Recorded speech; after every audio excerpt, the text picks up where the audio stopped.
Je disais rebonsoir à tous et à toutes. J'espère que vous allez bien. Bienvenue dans cette salle virtuelle de Destiny Academy Pro dans le cadre de notre formation intitulée Introduction à la gestion de projets de santé. Nous allons rester ensemble et pour échanger ensemble pendant environ 3 heures de temps, 3 heures de temps sur les questions de gestion de projets de santé. Alors, c'est une formation qui se déroulera en 2 temps. Il y aura une première présentation qui va porter sur la formation, le module introductif. Faut dire que notre formation Introduction à la gestion des projets de santé est un module introductif d'une formation complète, une formation complète sur la gestion de projets de santé. Alors, après la présentation du premier module de formation, nous allons vous présenter l'offre complète de la formation.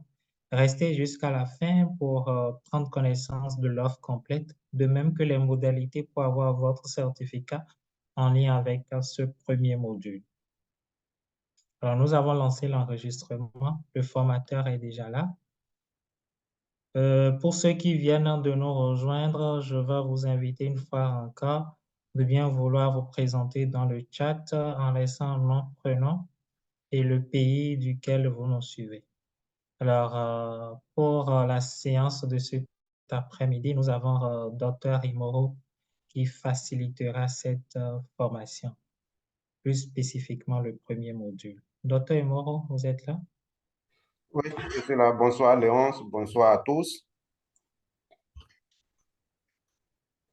J'espère Bonsoir. bonsoir, merci.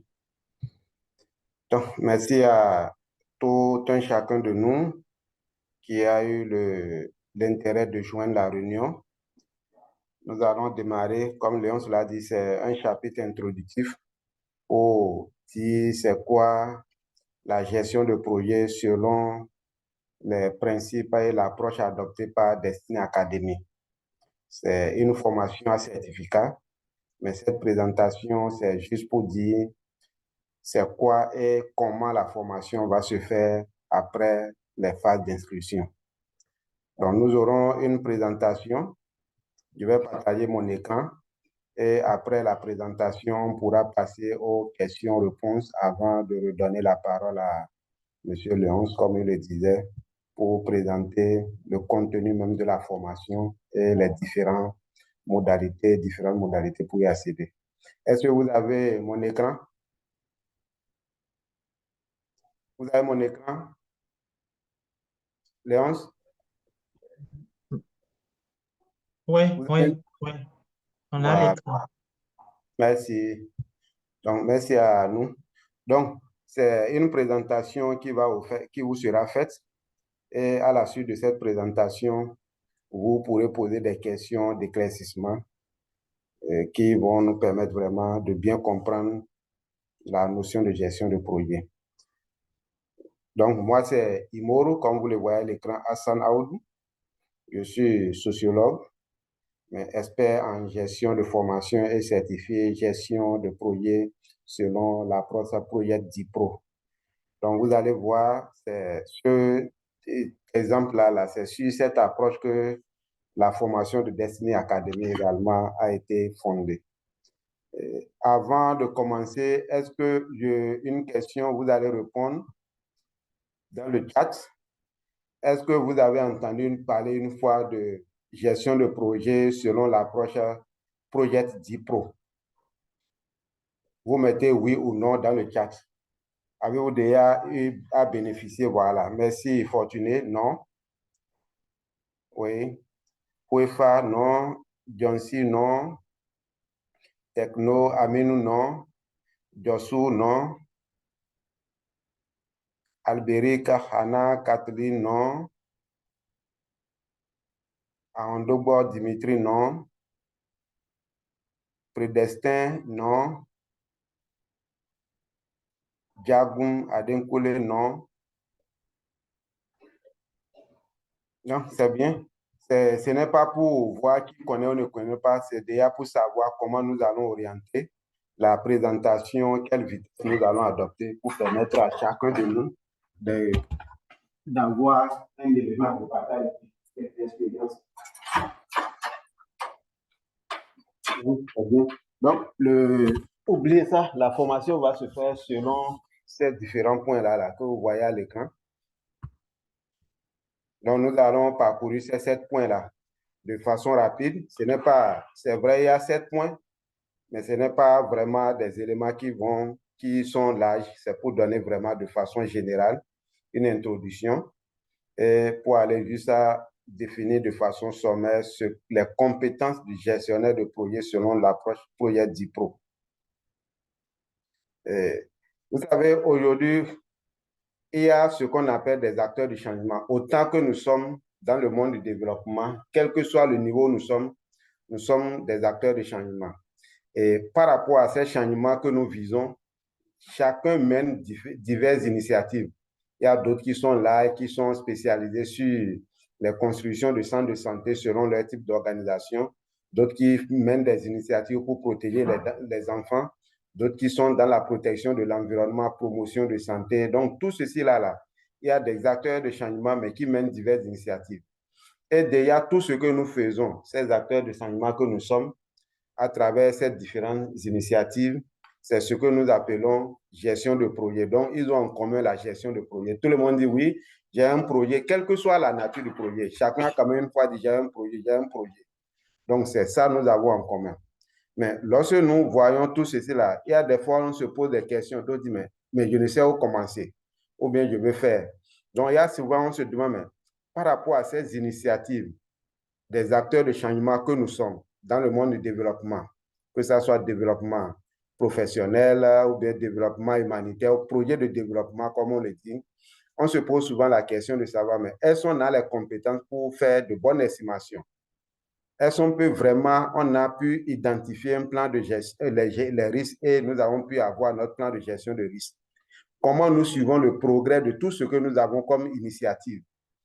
Le changement que nous visons, avons-nous atteint ce changement? Donc, mais par rapport à tous ces questionnements, il y a souvent le manque de compétences qui sont intervenus. On dit oui, c'est vrai, gestion de projet, mais nous, donc c'est dans ce sens que Destiny également a initié cette formation à travers son académie pour amener vraiment les acteurs de changement que nous sommes à améliorer leurs capacités en matière de gestion de projet, de développement de l'humanitaire, et également leur fournir des connaissances contextualisées, vous allez le voir, équilibrées et adaptables selon les besoins pour pouvoir accroître leur efficience et l'efficacité dans le secteur du développement. Donc, c'est dans ce sens-là et l'objectif visé. Et comme on le disait, le modèle qui est adopté aujourd'hui, c'est le modèle projet DIPRO. Il y a plusieurs modèles de gestion. Les gens l'ont fait, Bac+5, d'autres ont dit oui, on a fait gestion de projet lors de notre parcours universitaire.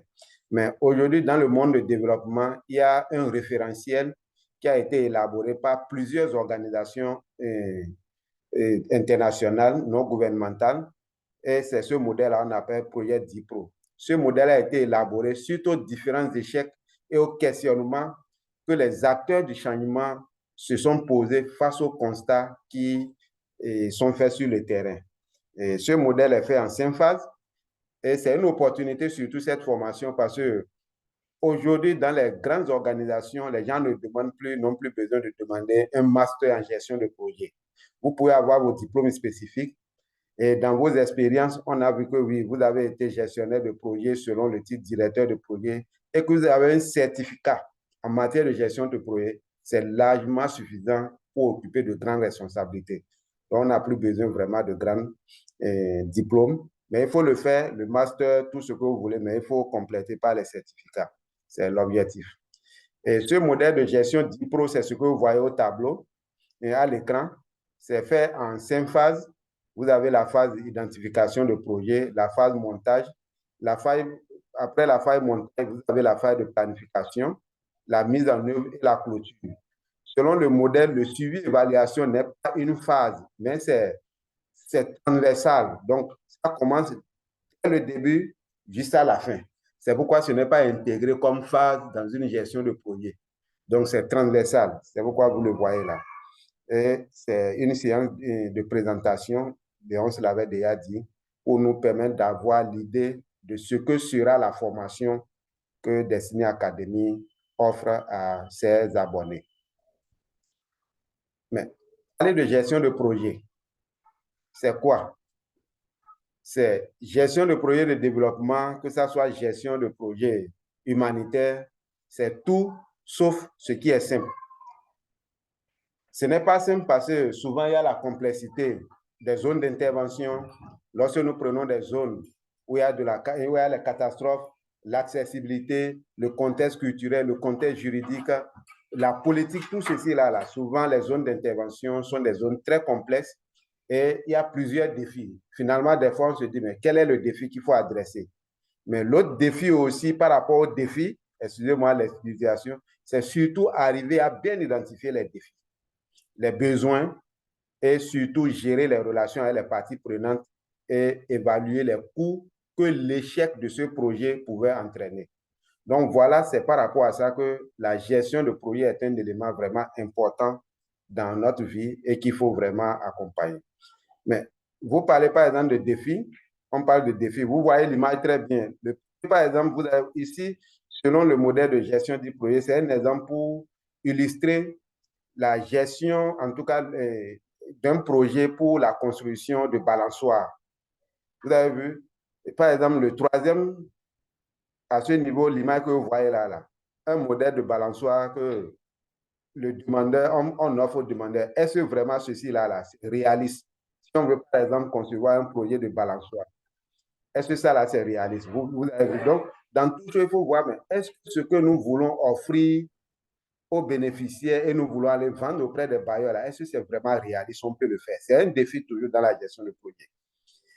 Vous avez vu, par exemple, pour faire ici, il a coupé l'arbre, mais il a planté 2 arbres pour soutenir. Donc, le tronc qui était le support à travers sa racine est détruit, mais on fait d'autres supports, comment on appelle, à ce niveau-là, qui ne sont pas naturels. Donc, c'est déjà, ça montre une mauvaise conception dans la gestion de nos projets. Dès que la mauvaise conception est faite, c'est ce qui entraîne les attentes irréalistes et la compréhension des besoins. C'est également un défi. Comment comprendre les besoins des bénéficiaires pour pouvoir vraiment les adapter aux stratégies d'intervention du projet. Et il y a les moyens souvent insuffisants, les ressources insuffisantes. Vous avez vu ici, c'est une corde. Mais pour faire balançoire, il faut au moins 2 cordes. Il faut l'élément sur lequel la personne va s'asseoir. Le retard aussi, vous avez vu, ici, c'est pendant le temps où l'arbre est sèche. Et l'arbre est sec, pas de feuilles. Mais si on met un balançoire là, est-ce que la personne a dit qu'elle veut aller se bronzer? Donc, tout ceci, il faut voir là. Nous voyons le feu ici. Il y a le défi des catastrophes naturelles. Les glissements de terrain, nous avons souvent le réveil des volcans, nous avons les crues, tout ceci là, ça fait partie des catastrophes naturelles qui sont les défis auxquels nous faisons face en matière de gestion de projet. Donc, tout ceci, c'est pour montrer que lorsque nous parlons de gestion de projet, c'est très complexe et c'est beaucoup de défis auxquels il faut faire face. Et à chaque défi, il faut identifier des stratégies adaptées pour pouvoir offrir les besoins. Et c'est de là qu'il faut se poser la question de savoir, mais en matière de gestion de projet, le rôle important que les acteurs de changement jouent, tels que nous sommes, nous. Autant que nous sommes ici, les 30 personnes connectées, nous sommes des acteurs de changement. Et notre rôle, l'importance par rapport à nous, c'est de fournir un maximum de bénéfices aux individus et à la communauté pour lesquels nous intervenons. Et ceci, vous allez voir, depuis un certain nombre de temps, en ces 10 dernières années, il y a beaucoup de croissance dans le secteur du développement, beaucoup de besoins qui se manifestent. On dit ici, oui, la situation s'est dégradée, il y a les crises, tout ceci, la croissance du secteur du développement est vraiment en évolution. Et par rapport à ça également, nous avons les contextes. En matière de gestion de projet, c'est important de connaître le bailleur et surtout, quelle est l'expression utilisée? Est-ce que c'est un projet qu'il faut vraiment initier de façon individuelle? Est-ce que c'est un projet dans le sens d'un programme? On va voir tout ceci là. Ou bien il faut gérer tout un portefeuille pour pouvoir atteindre nos objectifs. On va revenir sur ces éléments-là, différents projets, programmes et portefeuilles. Et également, nous avons en matière de gestion C'est très important parce qu'il faut assurer ce qu'on appelle la reddition de compte, la redevabilité, et avec le principe ne pas nuire. C'est très important. On n'intervient pas dans une communauté pour nuire la communauté. Donc, dans tout le cycle, durant tout le cycle de gestion de projet, il faut tenir en tête qu'on ne gère pas un projet pour nuire. Et pour cela, il faut appliquer la redevabilité ascendante, horizontale et descendante. Ascendante, c'est de rendre compte aux bailleurs, au gouvernement, aux partenaires stratégiques. Ça veut dire qu'il faut aller vers le haut, il faut leur rendre compte. Horizontale, à l'intérieur de nos organisations, nous-mêmes, dans la redevabilité, il y a ce qu'on appelle la redevabilité intrapersonnelle. Ça commence d'abord, est-ce que j'ai les compétences moi-même de demander une tâche que je dois exécuter? C'est par là que commence la redevabilité. Est-ce que lorsque je finis là, je rencontre à mes collègues, je rencontre à ma direction? C'est la redevabilité, ça. Ça, c'est horizontal. Les partenaires, tous ceux-là. Maintenant, la redevabilité descendante en matière de gestion, c'est très important parce que c'est là il faut rendre compte aux bénéficiaires. Déjà, voyez-vous, selon nos différentes expériences, quel est le type de redevabilité? Est-ce que vraiment nous respectons ces principes-là de ne pas nuire en matière de gestion de... En se posant la question interne, posez-vous la question interne. Est-ce que nous avons l'habitude de faire la redevabilité ascendante? Horizontale, comment nous le faisons? Est-ce que nous le voyons comme une contrainte? Descendante, est-ce qu'on a l'habitude d'aller vers les communautés que nous servons pour leur rendre compte de ce que nous faisons également? Donc, redevabilité, en deux mots, c'est rendre compte, demander des comptes. Demander des comptes, pas dans le sens de bagarre, mais dit également les autres parties prenantes là. Qu'est-ce qu'elles sont en train de faire par rapport à leur engagement? Si c'est le gouvernement, quel est le ministère de tutelle? Quelle est la direction stratégique? Avoir des séances avec cette direction pour dire oui, dans le domaine de la santé, dans le domaine de l'eau, l'État a pris tel engagement. On veut savoir quel est le niveau d'avancement de mise en œuvre de ces engagements. Qu'est-ce que l'État fait pour pouvoir opérationnaliser ces engagements? C'est déjà de la redevabilité, de reddition de comptes. Donc, ce n'est pas simplement aller présenter les rapports lors des séances, mais c'est aussi voir ce que les autres font et ensemble identifier les défis. Donc, voilà les éléments qui rendent vraiment très important ce qu'on appelle la gestion de projets de développement et de l'humanitaire. Je le disais tantôt, mais parler de gestion de projet aussi, c'est de savoir de quoi s'agit-il.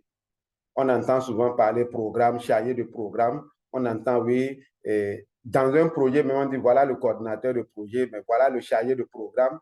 Est-ce qui est supérieur? Quelle est la notion? Tout ceci là, ça va nous permettre vraiment la formation de comprendre.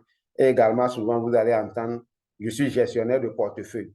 Ou bien j'ai tout un portefeuille. C'est quoi? Et projet, tout le monde le sait, c'est une initiative temporaire entreprise dans le but de créer un produit, un service où la finalité est de planifier, organiser et gérer les ressources pour obtenir avec succès des livrables, des résultats et atteindre les objectifs spécifiques. C'est ça la finalité de gestion d'un projet. Donc, lorsqu'on dit projet, c'est une initiative entreprise, on dit temporaire, donc il y a une limite qui vise un objectif précis et qui crée un produit ou un service. Donc, c'est ça surtout le projet. Et lorsqu'on dit gérer projet, garder trois expressions, c'est planifier, c'est organiser, c'est gérer. Pour faire quoi? C'est gérer ces ressources-là pour obtenir avec succès des livrables qui ont été promis, les résultats et atteindre les objectifs. Donc, tout ceci, c'est des expressions souvent aussi que nous entendons. Et en fonction des bailleurs, vous allez entendre non, les résultats. D'autres vont vous dire non, les livrables. Vous allez voir dans d'autres documents, on va encore dire non, les produits. Donc, à travers la formation, tout ceci, là, ça va nous permettre vraiment d'avoir une idée harmonisée de ce qu'on entend par gestion de projet, ces différents éléments. Mais gérer un projet, lorsque nous parlons, il y a ce que nous appelons les contraintes. Vous voyez ici, nous avons parlé de ressources. Lorsque nous parlons de ressources, nous avons souvent trois types de ressources. Nous avons ressources financières, nous avons les ressources humaines et nous avons tout ce qui est ressources temporaires. Il faut avoir le temps. On peut avoir l'argent, mais si on n'a pas le temps, on ne pourra pas exécuter. On a l'argent, mais si on n'a pas vraiment les ressources humaines, tout ce qui est ressources humaines techniques, là, on ne pourra pas l'exécuter. Donc, en matière de principe les normes selon l'approche de gestion projet DIPRO, il y a ce qu'on appelle le triangle de la triple contrainte. Vous voyez là, c'est ça qu'on appelle le triangle de la triple contrainte. Donc, il y a les coûts, les ressources, donc c'est ça. Nous avons le périmètre, les qualités, donc c'est tout ce qu'il faut livrer, le travail que nous avons promis au bailleur et le calendrier. Donc, tout ceci là, c'est vraiment très important en matière de gestion de projet. Donc, durant tout le travail, durant la période que quelqu'un est désigné chef de projet de façon officielle ou non, que ce soit des projets privés, mais ici dans le domaine professionnel, le rôle d'un gestionnaire de projet, c'est de veiller à ce que les trois composants de ce triangle-là restent toujours équilibrés. Et lorsque nous parlons de périmètre, c'est le service que le projet va fournir, je le disais, les ressources, on en a parlé, le délai, c'est le temps. Donc, c'est très important. Donc, si on vous dit, OK, c'est quoi, selon vous, gestionnaire de projet, lorsque face à un entretien avec des experts, vous dites oui, les trois défis majeurs ou bien les défis, c'est surtout comment arriver à gérer les trois composants du triangle de triple contrainte pour que ces composants soient toujours équilibrés. C'est-à-dire quoi? Vous allez veiller à la gestion des ressources, vous allez veiller à ce que tout ce qui est promis soit livré dans le délai selon les normes de qualité requises et dans le temps requis. Et tout ceci, il faut planifier. On va vous dire bravo, ça, nous avons un expert. Parce que souvent, lorsqu'on parle de gestion de projet, les gens pensent que oui, il faut aller dans tous les sens. Et voilà, par exemple, lorsque vous allez souvent entendre en matière de gestion de projet que le bailleur n'est pas flexible. C'est des termes qui sont déjà définis dans le contrat. Et lorsqu'on dit que le bailleur n'est pas flexible, c'est vous dire, par rapport à ces trois composants du triangle que nous avons vu là, le bailleur dit non, vous n'allez pas dépasser. Si vous n'atteignez pas telle norme, c'est que ce n'est pas requis, on peut arrêter le financement. Et il y a en matière de relations d'interdépendance entre les composantes, il y a ce que nous appelons inflexibilité ou adaptabilité et peut être concédé. Gardez ça très bien. C'est très important pour tout gestionnaire de projet ou bien tout acteur impliqué dans la mise en œuvre d'un projet. Vous êtes gestionnaire de projet, sous vous, il y a 50 personnes, je donne le nom pour exagérer. Il y a quelqu'un qui se retrouve dans la mise en œuvre du projet à 100 km, 300 km de vous. La personne doit savoir, oui, dans la mise en œuvre de notre projet là, quels sont les éléments sur lesquels le bailleur peut nous concéder un dépassement ou un retard. Quels sont les éléments sur lesquels le bailleur est inflexible? C'est que ça ne peut pas bouger. Tout le monde doit le savoir. Et lorsqu'on dit inflexible, c'est-à-dire que c'est une contrainte très une contrainte très critique et qui est très contraignante pour les organisateurs. Alors que lorsque la contrainte peut être adaptée ou concédée, c'est qu'on peut négocier encore avec le bailleur pour adapter le calendrier. Donc, c'est surtout ça. Mais ici, vous avez vu, lorsque nous prenons pour vous permettre de comprendre la relation, ça vous dit, vous avez prévu, par exemple, livrer un projet de construction d'un bâtiment fini avant le mois de mai, selon les périodes. Vous voyez déjà en Afrique de l'Ouest et même en Afrique centrale, pratiquement en Afrique, les pluies commencent dans les temps en mai. Mais on vous dit qu'il y a eu une urgence humanitaire où les habitats des populations d'un village X ont été détruits. Et on vous dit que les constructions doivent finir avant fin avril, disons même 15 avril, pour qu'on soit sûr que la pluie ne va pas retrouver ces populations sous les tentes. Ça, le 15 avril, là c'est on peut dire c'est sur 10 mois, mais avant le 15 avril. Déjà, vous avez les ressources, mais au lieu de commencer, par exemple, la mise en œuvre des interventions en août, là, le projet a démarré avec retard 3 mois, donc pratiquement vers novembre. Est-ce qu'on est sûr qu'on pourra livrer nos périmètres là, selon la qualité requise et dans le délai pour que la pluie ne retrouve pas les populations sous la tente ou bien sous les arbres?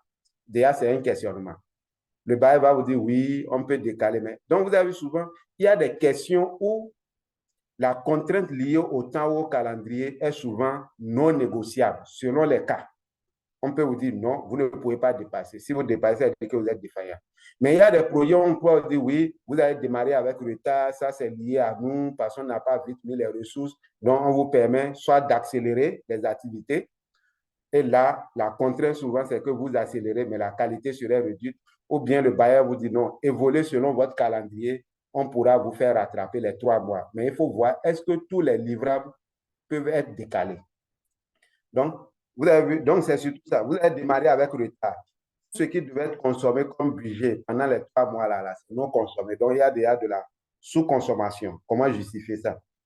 À la fin, il y a des bailleurs qui disent, lorsque vous n'avez pas consommé votre budget à 90%, c'est considéré comme échec. Ils peuvent vous retirer le projet. Mais vous avez démarré avec retard. Qu'est-ce qu'il faut faire? C'est des décisions stratégiques que le gestionnaire de projet, avec toute l'organisation de mise en œuvre, doit se retrouver pour prendre et éviter que ça ne balance. Donc, aucun côté du triangle là ne doit être plus long que l'autre.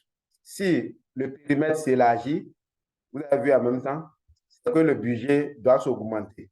Sinon, on va dire que mais vous avez prévu 10 millions d'euros pour offrir tel service. Comment vous avez fait qu'avec les 10 millions, vous avez offert plus que ce qui est requis? Il faut expliquer. Et le temps. Donc, le triangle doit toujours se trouver sous forme d'élastique. Lorsque un côté se tire, les autres doivent s'ajuster, mais selon les clauses du bailleur. Gardez ça, triangle de triple contrainte en matière de gestion de projet. Périmètre, c'est tout ce qui est et qui doit être livré comme travail. Les coûts, c'est les différentes ressources, le budget, le matériel et le temps, le délai. Ayez toujours vos yeux sur ces éléments-là.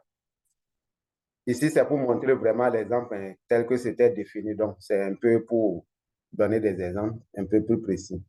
Donc, voilà un peu la gestion de projet comme une activité prévue dans un temps avec un budget nécessaire, avec des ressources, moyens humains, financiers, tout pour pouvoir offrir un service bien précis. Et par rapport à ça, on a parlé de les défis liés à la gestion de l'interrelation entre les 3 composantes du triangle de la triple contrainte. C'est le projet. Mais souvent, nous entendons également, et on dit gérer un projet, c'est planifier, gérer et mettre en œuvre, coordonner. Mais souvent, vous entendez, oui, programme. Donc, là aussi, il faut voir déjà la différence. Mais avant d'aborder la notion de programme, il faut savoir que la notion de programme varie, l'utilisation de l'appellation varie selon les organisations, les bailleurs, même la structure. Vous allez entendre souvent un seul projet appelé programme. C'est sûrement par rapport à la complexité, un seul projet. D'autres vont dire non, c'est plusieurs projets qui forment un programme. Mais ce qui est générique, c'est qu'un programme, c'est un groupe de projets d'activités qui sont mis ensemble de façon coordonnée pour avoir un plus grand résultat par rapport à un seul projet. Donc, ça veut dire qu'en fonction des spécificités, par exemple, il y a des projets qui sont appelés programmes. Mais il y a d'autres, par exemple, vous allez entendre projet et à l'intérieur, vous allez entendre chef programme 1, chef programme 2. Donc, tout ceci là, c'est un peu délicat. Et la majorité, par exemple, ici, c'est de l'Afrique centrale, de l'Afrique de l'Ouest. Il y a vu le Cameroun, l'Afrique centrale. Il y a, par exemple, un projet qu'on appelle le projet Suède, qui est un projet, mais en réalité, c'est un programme. Parce qu'à l'intérieur de ce programme, il y a des volets qui sont considérés comme des projets. Donc, voilà. Mais lorsque nous prenons des organisations, souvent le directeur de programme, le chargé de programme, c'est celui qui gère plusieurs projets de façon individuelle avec plusieurs bailleurs, mais qui contribue à la réalisation de la mission et de la vision de l'organisation. Donc, vous voyez un autre côté. Programme, ensemble de projets avec différents bailleurs. Mais vous allez voir dans d'autres contextes, d'autres organisations vont vous dire, ah, ici on a un programme. C'est un seul bailleur, mais à l'intérieur, vous pouvez constater, c'est l'envergure, la zone géographique, le budget qui font qu'on appelle ça programme, selon le bailleur. Donc, voilà un peu la notion de programme. Et lorsqu'on dit gestion de programme, c'est tout ce processus-là. Mise en place, planifier, gérer, coordonner plusieurs projets selon les spécificités pour obtenir davantage et contrôler les ressources. Souvent, vous allez entendre aussi pour les grandes organisations, c'est un portefeuille. C'est souvent les grandes organisations non gouvernementales internationales, les bailleurs multilatéraux, Banque mondiale, Banque africaine du développement. Là, vous allez entendre souvent, on cherche un gestionnaire de portefeuille. Là-bas, c'est un rôle vraiment très stratégique où c'est plusieurs projets, plusieurs programmes qui constituent le portefeuille. Donc, et c'est souvent le directeur du pays ou bien même selon l'organisation, selon l'organigramme de l'organisation, le gestionnaire de portefeuille, ça peut être le représentant pays d'une organisation internationale, c'est le directeur d'une ONG, c'est le ministre qui est gestionnaire de portefeuille, mais sous lui, il y a plusieurs projets et programmes. Donc, c'est vraiment la responsabilité la plus élevée qui est souvent chargée de gérer le portefeuille. Donc, entendez, plusieurs projets, plusieurs programmes mis ensemble selon la spécificité de l'organisation et les bailleurs. Donc, voilà les notions de projet, programme et gestion de projet. Mais il faut savoir que chaque rôle, comme je le disais, vous allez constater que à travers la définition, chaque gestionnaire, les gestionnaires ont une responsabilité différente. Gestionnaire de portefeuille, qu'est-ce qu'il fait? Gestionnaire de programme, qu'est-ce qu'il fait? Et gestionnaire de projet, qu'est-ce qu'il fait? Et l'utilisation de l'expression aussi dépend du bailleur des organisations. D'autres, vous allez entendre coordinateur de projet, vous allez entendre chef de projet, d'autres vont dire directeur de projet, d'autres vont dire gestionnaire de projet. C'est la même chose, c'est selon l'organisation. Mais d'autres vont dire non, on va utiliser gestionnaire de projet pour un projet dans notre organisation de 10 millions de budget. Lorsqu'on va dire chef de projet, c'est quelqu'un qui gère un projet de 10 millions de financement. Donc, tout ceci, c'est des spécificités d'autres utilisent en fonction de l'expression. Mais lorsque vous prenez des bailleurs multilatéraux, Union européenne, vous allez entendre souvent, au niveau de l'Union européenne, le siège pays, vous allez entendre, il y a le chef projet. Mais là, ça veut dire que c'est un gros financement. Et sous lui, il y a des coordinateurs de projet. Donc, souvent, n'allez pas automatiquement dire que gestionnaire de projet, chef projet, ils ont la même responsabilité ou bien le même niveau dans l'organigramme. C'est selon chaque spécificité et c'est lorsque vous serez à l'intérieur de l'organisation, vous allez connaître ces responsabilités-là surtout. Donc, voilà un peu par rapport à ces notions. Par exemple, gestionnaire de projet, vous allez voir, c'est quelqu'un qui gère les produits, il gère les trois composants du client de type contrainte et met l'accent sur les extras adaptés, les besoins qui répondent. Mais lorsque vous voyez, par exemple, un gestionnaire de programme, lui définit et clarifie la stratégie et la vision intérieure des limites d'un programme, ce qui n'est pas le rôle d'un gestionnaire de projet. Le gestionnaire de programme également dirige et supervise la mise en œuvre des activités du projet, ce qui n'est pas le cas là-bas. Mais lorsque nous prenons un gestionnaire de portefeuille, c'est un leader de haut niveau qui est responsable de la totalité de l'investissement, qui établit la vision à long terme, qui offre une vue d'ensemble et une perspective organisationnelle et surtout qui a une capacité de superviser un ensemble de programmes, de projets et d'autres activités. Donc, lorsque vous voyez déjà ces attributions, on constate que portefeuille, c'est vraiment très stratégique. C'est souvent les premiers responsables d'une organisation qui sont responsables de ce qu'on appelle le portefeuille. Généralement aussi, on se dit les projets, il y en a une multitude. Mais comment les projets naissent? C'est ça aussi, il faut se poser la question. Et les projets aussi et les financements varient selon leur contexte, je le disais, selon la structure organisationnelle et selon les stratégies des organisations. Le contexte, c'est là où on peut parler de projets d'urgence humanitaire lorsqu'il y a des catastrophes, des crises, de façon rapide. Les bailleurs se rencontrent et là, souvent, c'est les bailleurs multilatéraux, les bailleurs bilatéraux qui participent à cette gestion-là de façon ponctuelle, les agents des Nations Unies. Donc, ce n'est pas des financements qui sont là, mais c'est des financements qui sont mobilisés rapidement pour pouvoir répondre à une situation de catastrophe. Et il y a également, lorsqu'on prend ce contexte-là, il faut savoir qu'on peut identifier 4 types de projets de développement. Il y a des projets, lorsque nous avons par exemple les organisations internationales qui vont chercher leur financement, c'est un projet. Mais lorsqu'elles gagnent le financement, elles viennent, d'autres ne mettent pas en œuvre directement. Elles recrutent d'autres ONG au niveau local, au niveau du pays, pour pouvoir mettre en œuvre ces projets-là. Donc voilà par exemple une source de financement. Donc, vous avez vu, ce n'est pas directement le bailleur, mais c'est une sous-traitance. C'est une ONG qui donne de l'argent à des partenaires de mise en œuvre pour pouvoir exécuter ce projet. Mais dans ces cas, souvent, les partenaires de mise en œuvre ne proposent pas, dans la plupart du temps, un document de projet. Simplement, c'est pour soumettre et ils vont évaluer leur capacité. alors que l'organisation internationale a fait tout le processus lié à son plan de mobilisation de ressources, a élaboré la note conceptuelle qui a été validée, a soumis la proposition complète qui a été validée et a reçu l'argent, les financements. Mais met en œuvre avec des partenaires de mise en œuvre qui sont sélectionnés selon leur processus. Voilà un type de projet, par exemple, dans le domaine du développement de l'humanitaire. Il y a ce qu'on appelle également des projets individuels. Souvent, c'est des projets qui ne sont pas liés à la vision globale ni à la mission de l'organisation, mais c'est des projets qui sont menés de façon ponctuelle à l'intérieur de l'organisation pour pouvoir combler certains besoins. Vous avez par exemple un projet et une organisation veut dire, OK, nous voulons construire un magasin. Le magasin, ce n'est lié nulle part pour atteindre la mission, mais il mobilise des ressources au niveau local. Ça peut être dans ce qu'ils appellent fonds d'entreprise pour pouvoir construire de façon ponctuelle ce magasin. Ça, c'est un projet individuel. Ce n'est lié à aucun projet d'envergure. Donc, c'est ça en réalité, projet individuel. Lié à aucun projet d'envergure avec des activités coordonnées bien, mais c'est de façon ponctuelle, on le fait pour pouvoir combler. Il y a ce qu'on appelle les subventions, c'est de ça que je parlais, où les organisations internationales ou même locales soumettent.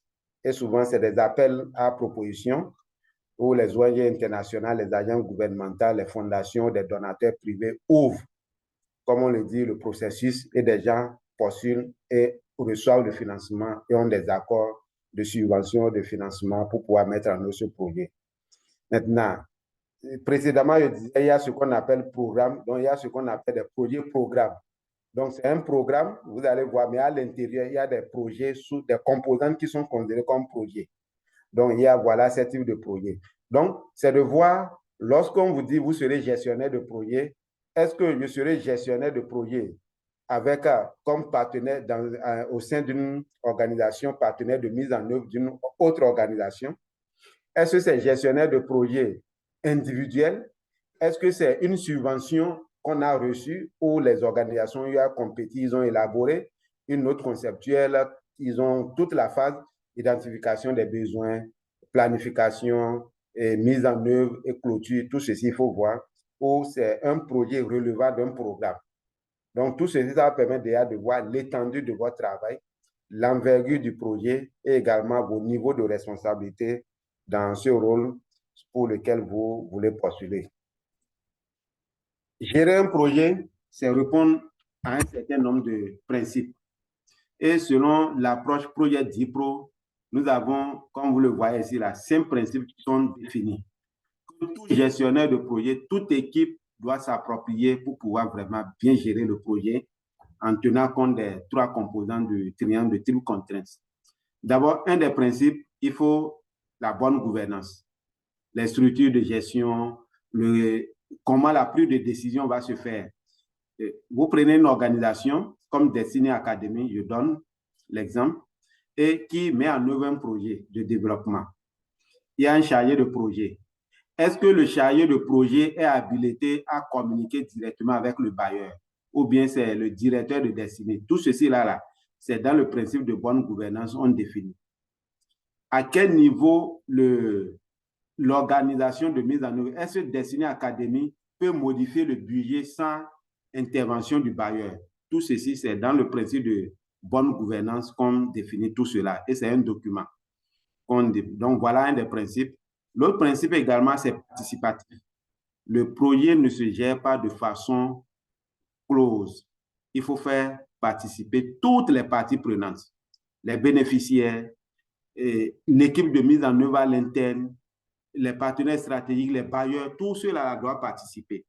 Ce qui est même recommandé, mais c'est le temps souvent qui limite. Dès le montage du projet, depuis la phase d'identification, il faut impliquer les parties prenantes en allant vers les bénéficiaires pour recueillir leurs besoins en plus des données secondaires, des données primaires que nous avons. Tout ceci là, il faut collecter. Dans le suivi, il faut les impliquer, que ce soit les bénéficiaires, vous avez vu, on parlait de redevabilité. Tout ceci, c'est ça qu'on appelle participatif. Et à l'intérieur, impliquer tout ce qui est compétences existantes à l'intérieur. Le gestionnaire des finances, qui souvent est lié, est transversal, le chargé de suivi et évaluation, tout cela là, il faut les faire participer en prenant en compte leur point de vue, en ouvrant le débat, accepter tout ce qui est critique dans le bon sens. On ne doit pas voir gestionnaire de projet comme critique quelqu'un qui est en train de nous dire qu'on fait mal ou bien qui veut nous montrer qu'on ne connaît pas. Écoutez tout et à partir de là, des décisions seront prises pour pouvoir vraiment... Lorsqu'on dit complet à ce niveau, c'est qu'on ne doit pas mettre en œuvre un projet qui soit en déphasage. Il faut que ça soit vraiment intégré, c'est un ensemble où on prend en compte tous les besoins du projet et enfin, il faut que ça soit adaptatif. La planification doit être adaptative. On ne doit pas dire non, on élabore la planification annuelle en novembre et on ne peut plus modifier. Ça, tout ceci doit être adapté. Même l'approche de mise en œuvre, il faut vraiment adapter pour que ça puisse vous permettre vraiment d'atteindre ce qui est requis en matière de périmètre, en matière de travail, pour permettre à tout le monde de voir. Donc, voilà les 5 principes en matière de gestion de projet. Et lorsque vous arrivez à tenir compte de ces 5 principes-là, vous aurez nécessairement les résultats escomptés dans le document de projet qu'on appelle concept notes en temps où la proposition entière. Et il y a souvent un cycle que vous pouvez utiliser pour garder, vous enlevez, vous prenez les initiales de chaque, ça fait B, P, C, I, A. Donc souvent c'est le cycle qu'on garde, ça fait BIPSIA. BIPSIA, donc c'est comme ça on fait pour garder le cycle BIPSIA, pour pouvoir vous permettre de garder les 5 principes selon l'approche projet DIPRO. Souvent, tout le monde est ici parce qu'il se dit, oui, je vais acquérir des compétences pour pouvoir vraiment gérer un projet. Mais selon le modèle de gestion DIPRO, qu'est-ce qu'on attend? Il y a ce qu'on appelle le modèle de compétences de gestionnaire d'un projet. Et en matière de compétences, il y a 2 compétences qui sont requises. Il y a la compétence en matière de sciences et l'art. Donc, vous allez voir, art et sciences sont vraiment les 2 compétences qu'il faut pour un gestionnaire de projet. Vous savez, la science, c'est ce qui est exact, qui dit ce qu'il faut faire, mais l'art, c'est tout ce qui nous amène à communiquer, à gérer les ressources humaines, à gérer tout ce qui est communication pour pouvoir motiver l'équipe, coordonner l'équipe, les ressources pour pouvoir atteindre les objectifs. Et là, en matière de gestion de projet, c'est centré, comme je le disais, sur l'humain et exige des compétences permettant au chef de projet de diriger, de déléguer. C'est surtout ça aussi, c'est ce qui nous manque, de motiver et de communiquer efficacement. C'est très important. Souvent, vous allez voir même les gestionnaires de projet qui sont comme des techniciens, qui sont à l'opérationnel. Il y a des conflits avec leurs comment on appelle, responsables techniques, parce qu'ils n'ont pas vraiment l'art de diriger, de déléguer. C'est très important. Donc, lorsque vous êtes chef projet et on vous dit qu'est-ce que vous devez faire, dites que non, vous n'êtes pas des techniciens. La seule chose que vous pouvez apporter à l'équipe, c'est de les motiver. C'est de communiquer, rester ouvert, être à l'écoute, de déléguer, d'amener chacun vraiment à collaborer, de diriger, de créer une équipe. C'est tout ce que vous allez faire. Et pour le faire, vous avez besoin de l'art. Mais également, il faut de la science. C'est une compétence qu'il faut avoir. Et c'est sur la planification. Vous avez vu, lorsqu'on veut planifier, par exemple, la construction d'une latrine, il faut avoir de la science pour dire exactement les ressources nécessaires, le temps qu'il faut pour pouvoir mesurer tout cela là et comment contrôler. Donc, ici, vous avez vu, vous avez cette figure. En science, on dit quelles sont les ressources doivent être gérées activement. Il faut de la science pour déterminer les estimations budgétaires. Parce que si on fait mal l'estimation, on serait face à la non-atteinte de nos résultats ou bien on serait face à une sous-consommation parce qu'on avait surestimé les dépenses. Y a-t-il des risques pouvant menacer le projet? Voilà, ça c'est de la science pour identifier les risques. Mettre en place un plan de gestion des risques, c'est très important. L'actualiser au fur et à mesure. Un plan de gestion de risque pour un projet qui dure 5 ans ou bien même 1 an, il faut l'adapter de façon périodique. Les risques qui étaient identifiés au début, là, voyez, est-ce que c'est toujours en vigueur? C'est surtout ça. Si c'est des DA, ce risque a été levé, il faut supprimer et voir s'il y a de nouveaux risques. Donc, c'est surtout à ce niveau-là qu'il y a souvent ces questions de registre de risque ou calendrier de gestion de risque. Où en sommes-nous? Mais du côté de là, on avait dit communiquer. C'est très important parce que vous allez entendre souvent, il est bon, mais il ne sait pas parler aux gens. Ah non, il sait parler aux gens. Ceux qui parlent bien aux gens, c'est eux souvent autour d'eux là, qui a beaucoup de personnes, comme on le dit, et dans ce dossier, c'est là où il y a le miel que les mouches trottent. Parce que ça, là, elles vont, du moins, il y a quand même ce qui peut les attirer. C'est surtout, donc voilà, en matière de gestion et de compétences. Donc, ça veut dire que même si vous vous êtes inscrit pour cette formation certifiante, ce qui est important aussi, c'est de compléter souvent avec des petites formations à certificat sur la communication stratégique, sur la communication avec tact. C'est très important. Le leadership également, c'est très important. C'est en matière de management. Il faut voir tout cela là. Comment motiver une équipe? Dès que vous voyez une formation comme ça, allez dire. En même temps, saisissez. C'est très important. Comment motiver une équipe? Allez écouter, toujours vous allez tirer quelque chose de là et surtout comment mettre en place une sécurité psychologique pour tout le personnel. Donc voilà, lorsque nous parlons de compétences de gestion, de gestionnaire de projet, les éléments sur lesquels l'approche projet DIPRO met l'accent. Une fois encore, merci. C'était une présentation sommaire pour vous dire ce que Destiny Academy a prévu comme module de formation sur la gestion de projet selon l'approche DIPRO. C'est-à-dire que la formation, pour ceux qui vont s'inscrire, vous allez voir, ça va se dérouler selon ces différentes phases-là. Il y aura un premier module qui serait sur l'identification et définition, comment ça se fait tout cela. Monsieur Léonce va vous présenter le programme. Lorsqu'on parle de montage de projet, qu'est-ce qu'on entend, quels sont les éléments, quels sont les produits. Et selon l'approche de gestion projet DIPRO, les petits triangles que vous voyez ici, là, c'est ce qu'on appelle des portes de décision. Nous avons identifié les besoins, nous avons défini le projet. Est-ce qu'on peut poursuivre, oui ou non?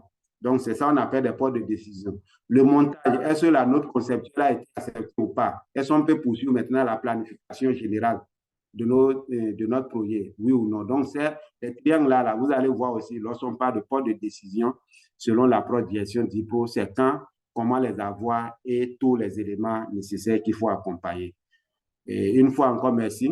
C'est la fin de la présentation. Vous avez le micro pour vos différentes questions ou commentaires liés à la présentation. Merci, Léonce, à toi. Merci beaucoup, Dr. Ebo, pour cette belle présentation. Et comme dit, c'est la fin de la première présentation. Les micros sont activés. Vous avez l'option d'activer vos micros. Donc, ceux qui ont des questions, levez la main et nous allons prendre les différentes questions et essayer de répondre à vos différentes questions. Alors, qui d'autre? Je vois Monsieur Fortuné. Est-ce qu'il y a d'autres personnes? Alors, en attendant que les autres ne se décident, on va prendre Monsieur Fortuné. Monsieur Fortuné, allez-y. Merci beaucoup, Monsieur Léonce. Je remercie aussi le docteur Imour pour sa présentation. Et à travers Monsieur Léonce, je remercie toute l'équipe dynastie pour ce qu'elle fait. Et je vais vraiment regretter de ne pas pouvoir suivre cette petite formation qui, pour moi, aborde beaucoup de choses à la fois. Surtout nous, professionnels de santé, qui envisageons de créer des choses, des projets et les gérer. La qualité de l'intervention de la présentation a suscité à mon niveau quelques questions de compréhension. Je voudrais bien que le docteur Imoru me revienne un peu sur les principes de gestion de projet euh, selon l'approche Project DIPRO, en l'occurrence le principe où on a parlé d'intégrer, on a dit que le projet doit être intégré. Je n'ai pas très bien compris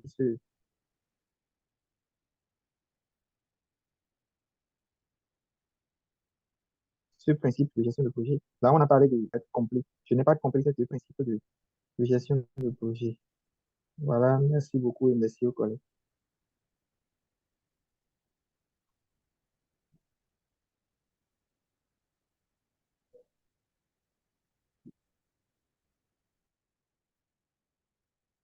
Alors, Docteur Mo, c'est bon, hein? On va répondre à cette question. Le temps de prendre les autres questions. Il y a certaines personnes qui ont laissé des questions dans le chat. Je vais demander aux autres qui ont des difficultés à prendre la parole. N'hésitez pas à laisser vos questions dans le chat comme l'a fait déjà une participante. Merci pour cette préoccupation. Si j'ai bien compris, la question, c'est de revenir un peu sur la notion de principe intégré, c'est ça, hein? Léonce, Oui, c'est c'est ça bien ça. ainsi. Oui, Voilà. c'est Lorsque bien ça. nous parlons de principe qu'un projet doit être intégré, vous savez que dans nos différentes expériences, il y a ce que nous appelons les phases d'un projet. Donc, vous avez vu par exemple de l'autre côté, la planification, c'est une phase. L'identification, selon le modèle que je vous ai montré, c'est une phase. Le suivi et évaluation, c'est une phase. La clôture, c'est une phase. À l'intérieur de chaque phase, il y a des outils. Donc, intégrer, c'est qu'il faut que tout ceci là soit interrelié. C'est qu'on ne doit pas faire identification et dire que c'est fini. Et vous allez voir, dès que l'identification est ratée, c'est que la planification et même les résultats sont ratés. Donc, c'est ça qu'on appelle intégrer. Rien ne doit se faire de façon en silo. Même les outils, quels sont les outils dont nous disposons? Vous voulez faire une suivi-évaluation. Est-ce que, vous allez voir déjà, normalement, les outils de suivi-évaluation dans la phase de mise en œuvre au poste doivent être utilisés même au début pour collecter les besoins et savoir comment la planification doit se faire. Donc, voilà un peu, lorsqu'on parle d'intégrer, c'est ça, comment vraiment mettre ces éléments-là, tout ce processus-là, pour que ça ne soit pas des morceaux, mais un ensemble bien relié qui permette aux responsables de programme de vraiment s'occuper de tout ce qui est élaboration d'une stratégie, surtout les outils, et qui s'appuie ainsi aussi sur l'environnement. Donc, le projet doit être adapté à l'environnement. L'environnement dans lequel le projet doit se mettre là, doit être en phase avec les besoins, les outils, tout ce que nous voulons identifier. Le contexte, vous l'avez vu, on avait défini la complexité et la différence. Donc, tout ceci là doit être vraiment intégré pour vraiment garantir une intégration des différents éléments. Donc, voilà, lorsque nous parlons selon l'approche projet dit projet, principe intégré, ce que ça doit être. Est-ce que c'est bon, Léon, tu as un complément ou bien il y a un participant? Non, c'est bon, hein, c'est assez clair. Je n'ai pas d'éléments à compléter. Je vais demander à Monsieur Fortuné, est-ce que vous êtes satisfait? Est-ce que c'est compris? Ou vous avez d'éventuelles autres questions pour nous? Merci beaucoup pour la clarification. J'ai compris, c'est clair maintenant. Merci infiniment. Merci. Et ça Merci. permet, merci Léon, ça permet de mettre un peu la différence avec complet. C'est que lorsqu'on parle de complet, gardez que toute la stratégie est mise en œuvre pour que les résultats, le changement qui est prévu soit en phase avec, par exemple, les besoins des gens qui sont identifiés. Ça, c'est complet, ça. Donc, l'approche, la stratégie, tout ce qui doit être fait là doit être en phase avec ce qui est attendu. Merci, Léonce. Merci beaucoup.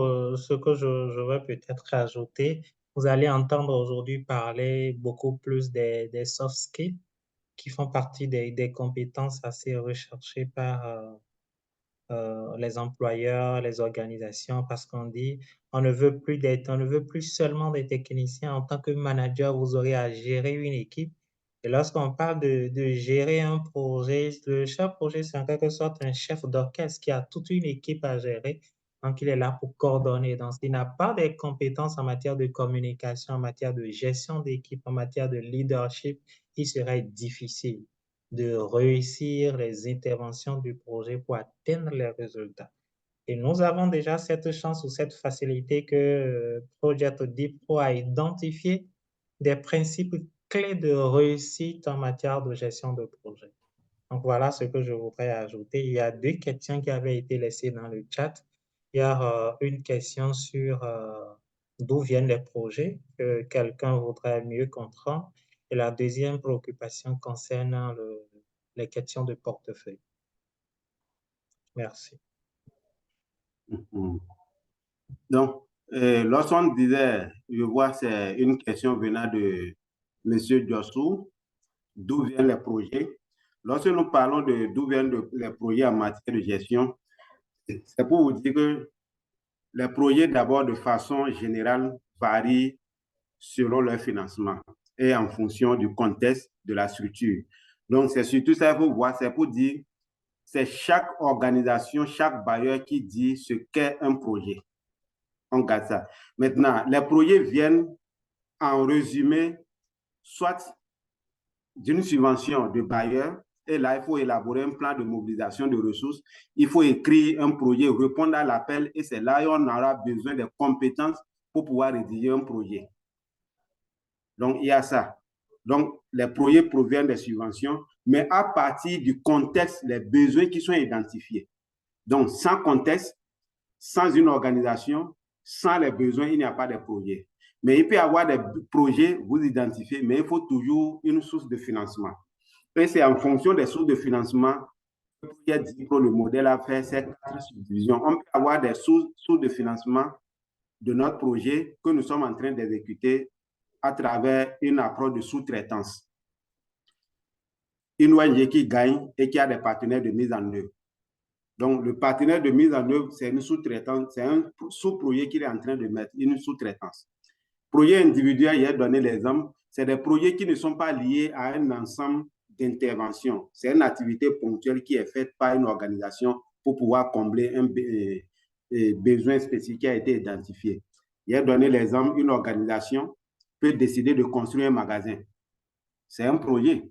Il faut planifier, il faut avoir les ressources, il faut respecter le triangle des triples contraintes. Mais ce n'est pas un projet automatique comme avec des bénéficiaires, un partenaire de mise en œuvre, tout cela. Là. Vous avez vu la spécificité.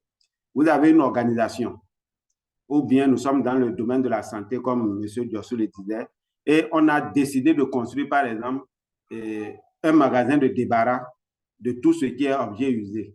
Donc, ce magasin de débarras, là, ça ne contribue pas à l'atteinte de façon générale de l'objectif d'offre de soins aux populations. Mais c'est lorsqu'on a vu, oui, à un moment donné, au lieu de garder les éléments dans le bureau, là, on peut faire un magasin de débarras, jusqu'à ce que soit on vende aux enchères.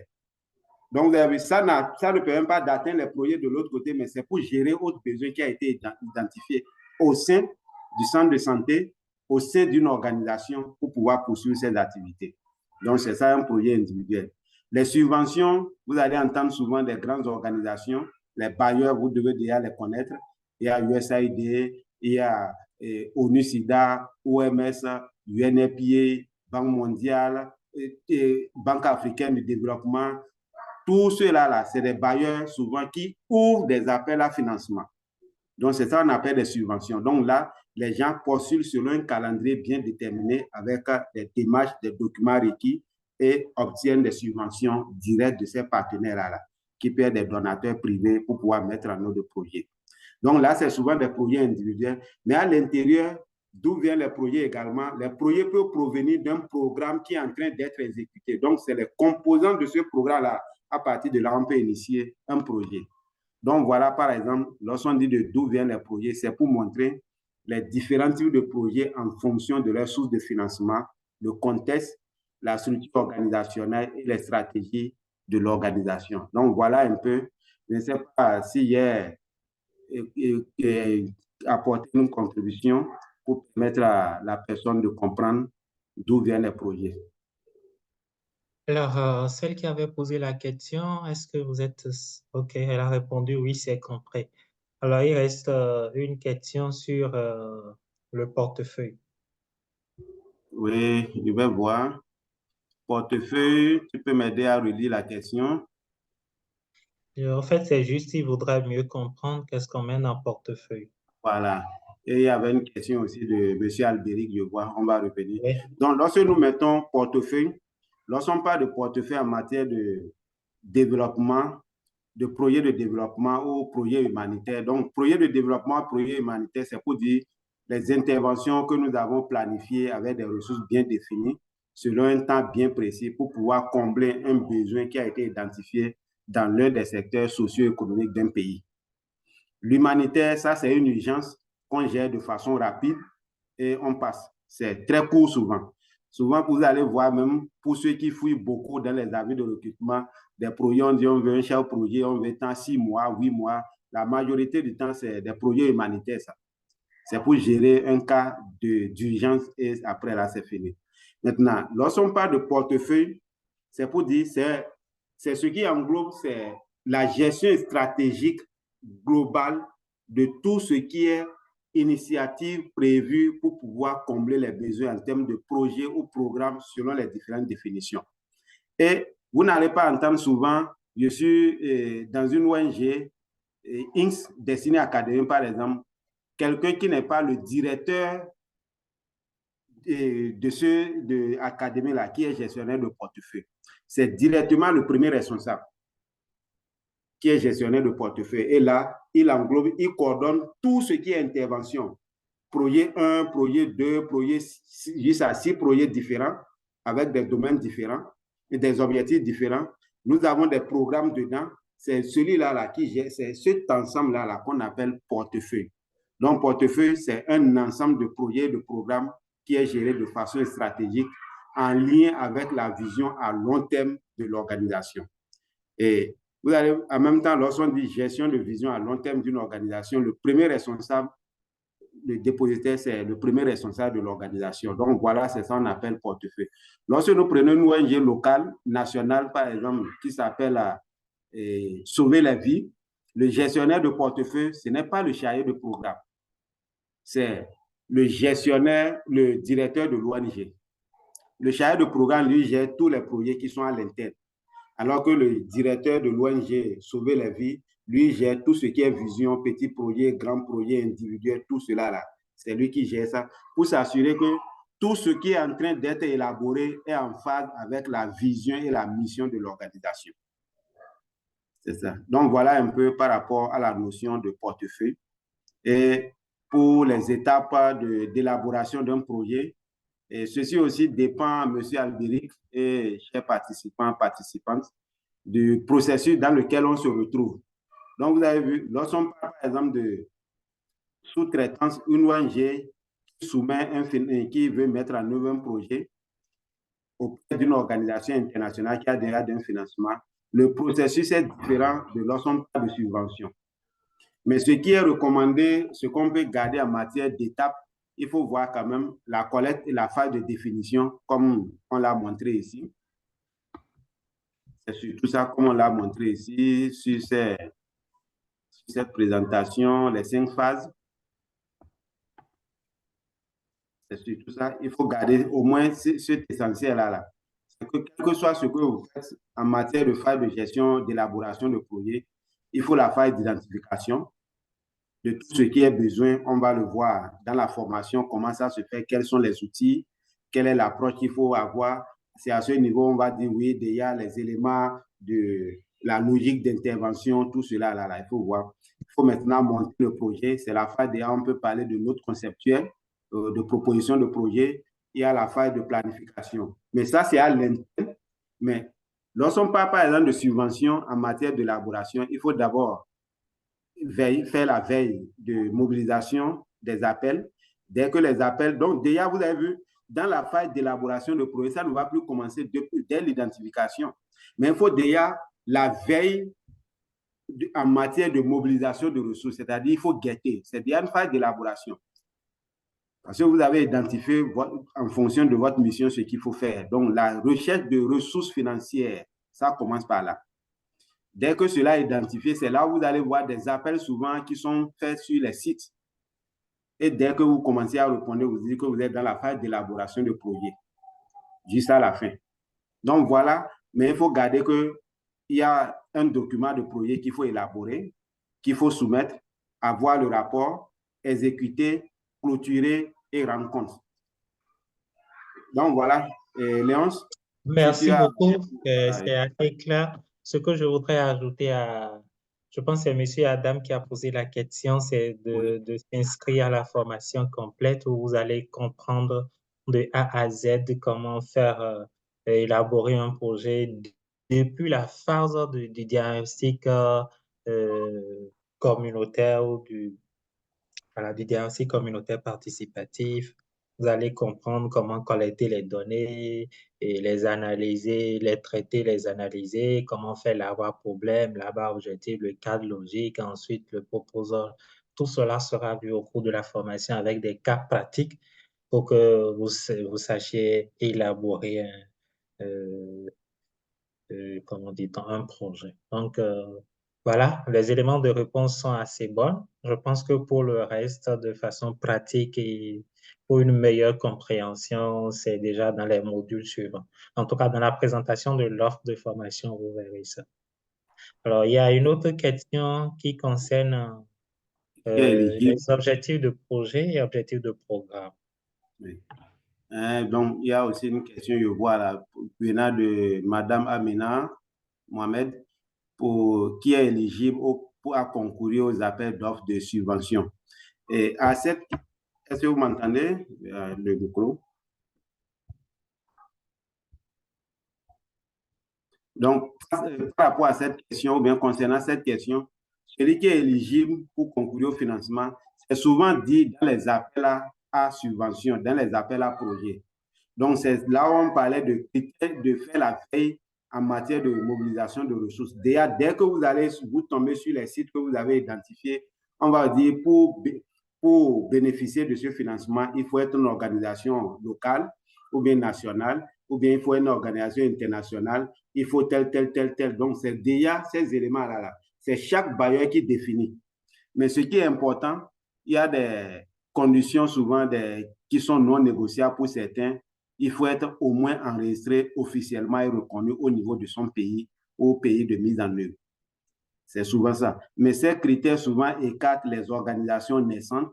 Et aujourd'hui, en matière d'implication de la participation des jeunes, des organisations de jeunes, c'est le défi auquel les organisations sont confrontées. Souvent, il y a des associations de jeunes que les bailleurs veulent financer, mais qui n'ont pas une reconnaissance officielle ou qui n'ont pas même une manière de procédure de gestion financière administrative, qui n'ont pas même de bureau. Ils viendront visiter quoi? Donc, souvent, lorsque le bailleur n'est pas flexible, c'est un peu difficile. Mais il y a des bailleurs qui s'adaptent, qui disent oui, surtout ils veulent des organisations, ils peuvent ne pas avoir de bureau, ils peuvent leur donner l'argent pour aller louer de bureau, pour avoir tel. Donc, les critères pour postuler aux subventions, c'est selon le document publié par le bailleur sur son site ou bien après, à travers l'appel qui a été lu. Donc, voilà par rapport à ça. L'autre question, Léon, tu peux rappeler les objectifs du projet et du programme? On va savoir la différence entre objectif de projet et objectif de programme. Voilà. Donc, comme je le disais, objectif du projet et objectif du programme, ça peut être différent comme ça peut être le même. Parce que je disais que la définition ou bien l'utilisation des trois expressions, projet, programme, ça dépend des organisations, des bailleurs et des sources de financement. Mais ce qui est commun, il faut garder que l'objectif d'un projet, c'est d'offrir, de combler les besoins d'une population, d'une communauté donnée sur un territoire ou une zone d'intervention bien précise. C'est de fournir vraiment les besoins nécessaires pour enregistrer un changement. Donc, que ce soit projet ou programme, voyons que l'objectif, c'est un changement social, économique que nous visons. Maintenant, c'est souvent en termes de budget, de zone de couverture et de durée que maintenant l'appellation peut varier si on veut parler de projet ou programme selon le bailleur, toujours selon l'organigramme, l'organisation. Mais il faut garder que ça soit projet ou programme, c'est l'objectif de changement social, économique, socio-économique. Et de façon générale, lorsque nous voulons parler de programme, son objectif souvent est plus large qu'un programme. Donc, un programme peut prendre pratiquement toute une zone de 30 communes, alors qu'un projet, ça peut être au niveau local, ça peut être vraiment très restreint. Donc, souvent, c'est dans ces éléments-là qu'il faut voir la différence. Mais l'objectif, garder que c'est le changement social, mais un peut avoir un domaine plus large selon le bailleur, ou bien peut avoir le même domaine selon les sources de financement. Merci, Léonce. Merci, Monsieur Abel, c'est bon? Alors, je pense que nous sommes en train on vient de finir notre panier de questions. Alors, est-ce qu'il y a d'autres questions? S'il y en a plus, nous allons passer à la deuxième présentation. Chers participants, participantes, est-ce que vous avez d'autres préoccupations? Alors, on va continuer alors. Certainement que les questions viendront après. Merci. Bonne suite. On va Ouais, aborder la deuxième phase. Merci, Léonce. À toi l'écran. merci.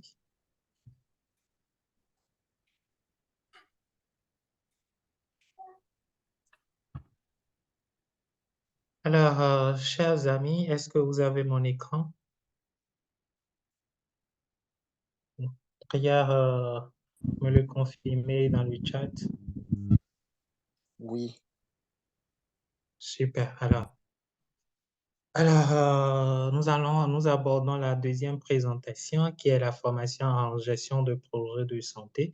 Vous avez tout de suite, dans la présentation précédente, vous n'avez certainement pas entendu parler de santé, mais je voudrais vous rassurer que cette formation, c'est la gestion de projet selon le modèle DIPRO adapté au domaine de la santé. Alors, avant d'aborder la formation complète de gestion de projet de santé, il est quand même important de vous présenter un peu Destiny Academy Pro, qui est un institut de formation au métier de l'humanitaire et du développement avec 4 axes d'intervention. Les formations professionnelles certifiantes, comme la formation de gestion de projet de santé pour laquelle vous êtes là, l'appui à l'insertion professionnelle.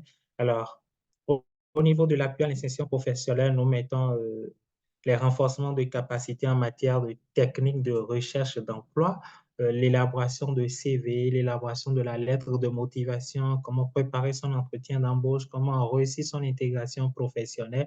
Et pour appuyer, renforcer ce task-là, on a aussi une plateforme. S'il vous plaît, veuillez couper les micros, sinon on sera obligé de vous bloquer l'activation. Alors, nous avons une plateforme dédiée pour la diffusion des opportunités d'emploi. Je pense qu'à la fin de cette présentation, je partagerai le lien avec vous et vous pourriez aller là-dessus pour vous abonner en tant que candidat pour recevoir les opportunités d'emploi. Alors, au niveau du réseautage, aujourd'hui, le réseautage est devenu un élément incontournable pour réussir sa carrière, pour maximiser ses chances d'occuper des postes de responsabilité et de réussir sa carrière dans plusieurs domaines, de même que de gagner des opportunités d'emploi, des opportunités d'affaires et bien d'autres. Donc, le réseautage est incontournable. Et au sein de Destiny Academy Pro, lorsque je prends seulement les formateurs, nous avons plus de 50 formateurs de toute l'Afrique provenant de plusieurs organisations internationales de la place à des postes stratégiques qui pourront vous accompagner dans votre développement personnel, professionnel, dans la recherche d'emploi et dans tout ce qui est en lien avec les opportunités et l'accompagnement.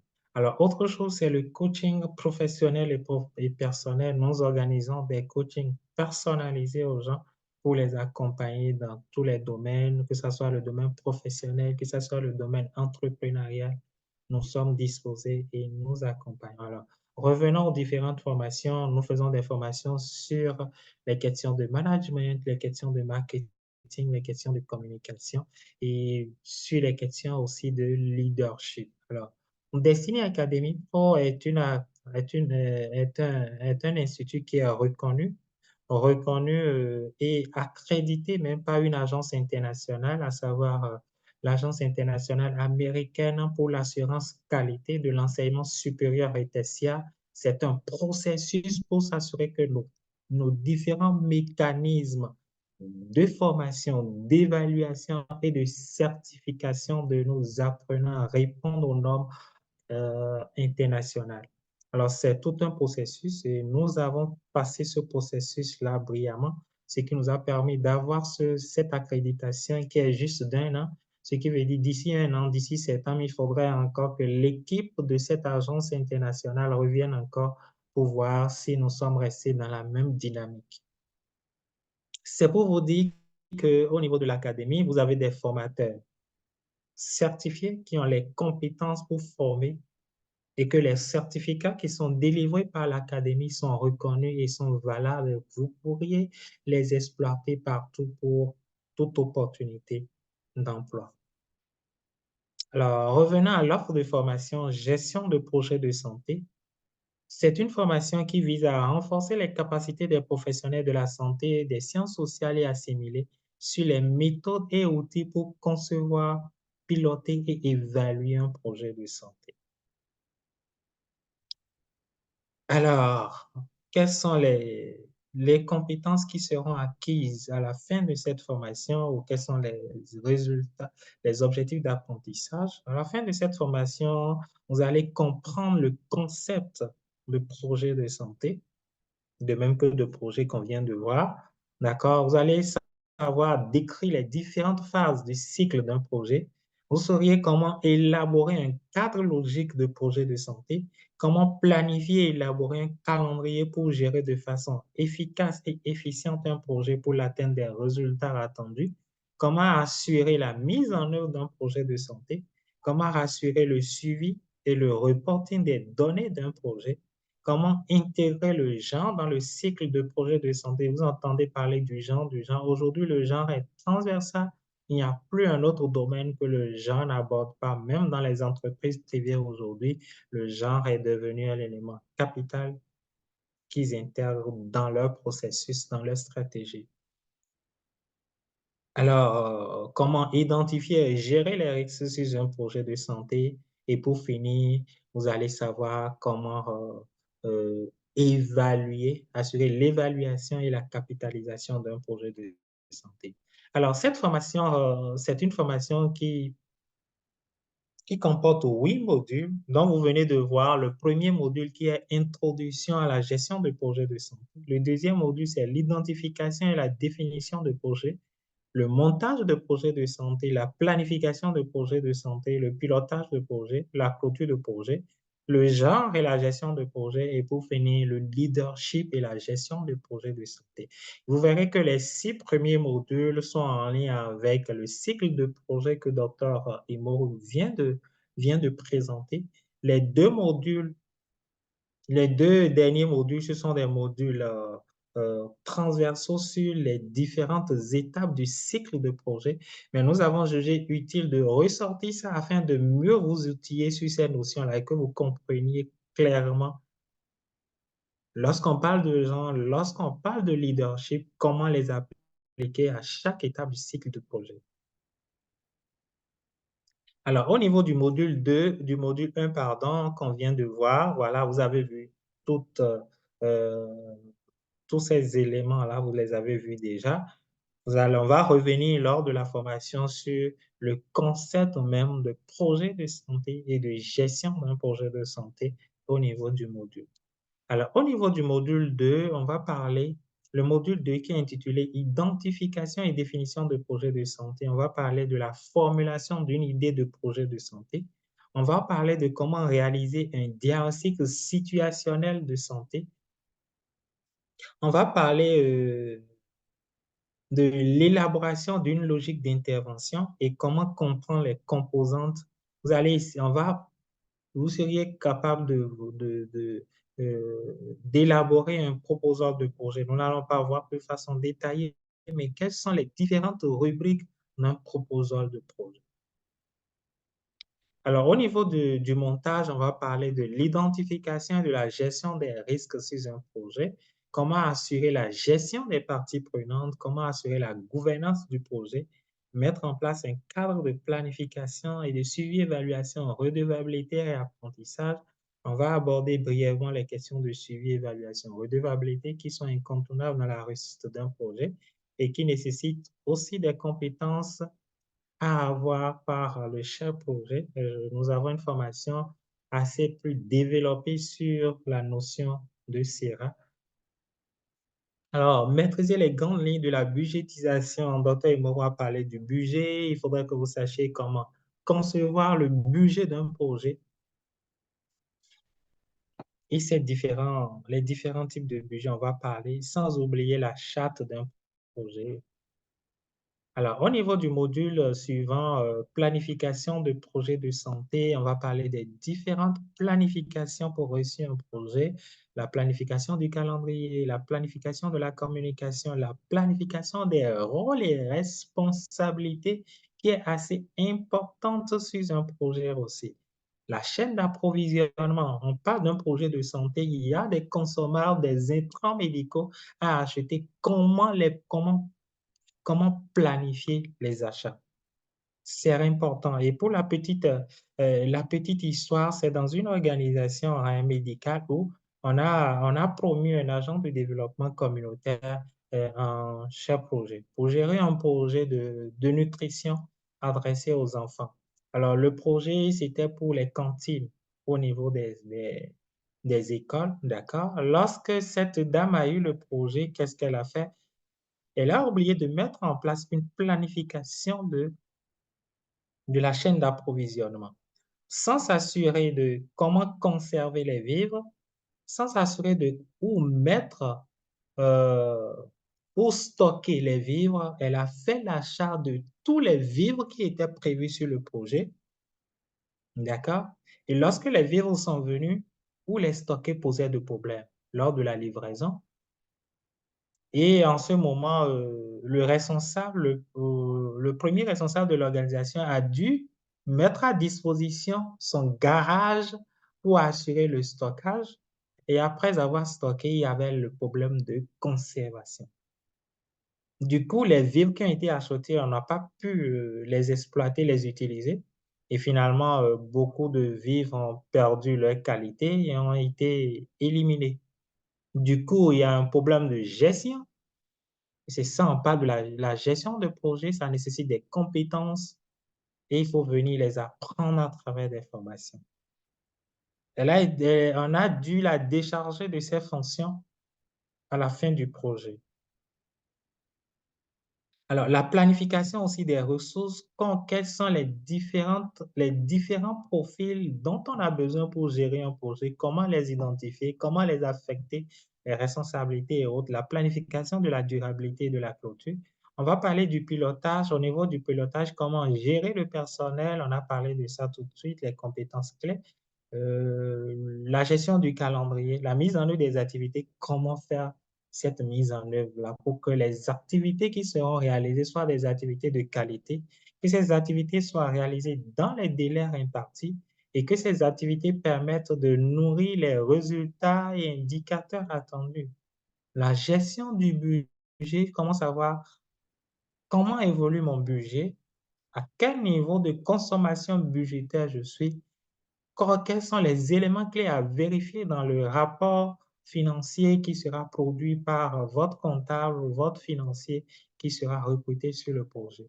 La gestion des problèmes, il n'en manque pas, hein. Autant nous avons de problèmes dans notre vie quotidienne, autant on en rencontre aussi sur un projet. Mais chaque projet doit veiller à anticiper sur la majorité des problèmes, de même que des risques. Et s'ils surviennent, il doit savoir comment les gérer de façon à ce que ces problèmes ou ces différents risques n'impactent pas l'atteinte des résultats du projet. La gestion du CIRA et la gestion de l'approvisionnement. Alors, le leadership et la gestion de projets de santé, on va parler du concept de leadership. On va parler des qualités d'un leader, comment gérer un conflit et quelle est la différence entre le leadership et le management que beaucoup de personnes ne savent pas et font souvent cette confusion-là. Manager diffère. Être un manager et être un leader, ce n'est pas la même chose. Alors, travailler son leadership au quotidien. En tant que chef de projet, comment travailler votre leadership pour devenir de véritables leaders qui impactent votre équipe, qui impactent votre communauté, qui impactent votre organisation et comment bâtir une équipe solide pour la réussite des interventions. Alors, au niveau de la clôture de projet de santé, on va parler de comment réaliser la clôture contractuelle du projet. Sur un projet, on a plusieurs contrats, des contrats administratifs, des contrats financiers, des contrats avec des partenaires, ainsi de suite. Comment assurer la clôture de chacun de ces contrats-là sans qu'il y ait de difficultés, sans qu'il y ait l'intervention de la justice? Comment planifier la durabilité d'un projet? Et c'est ça qui crée souvent l'échec au niveau des différents projets. On ne planifie pas la durabilité, on ne planifie pas comment assurer la pérennisation du projet. et le projet finit comme ça et tout disparaît, les acquis ne sont pas mis en œuvre, ne sont pas perpétués et c'est difficile. On voit des projets, on dit il y a eu des détournements, on n'a pas connu, il n'y a plus de suite. La communauté, non. La durabilité commence déjà depuis la phase de l'identification, on commence par planifier ça jusqu'à la clôture et comment impliquer les différentes parties prenantes qui vont prendre la relève du projet.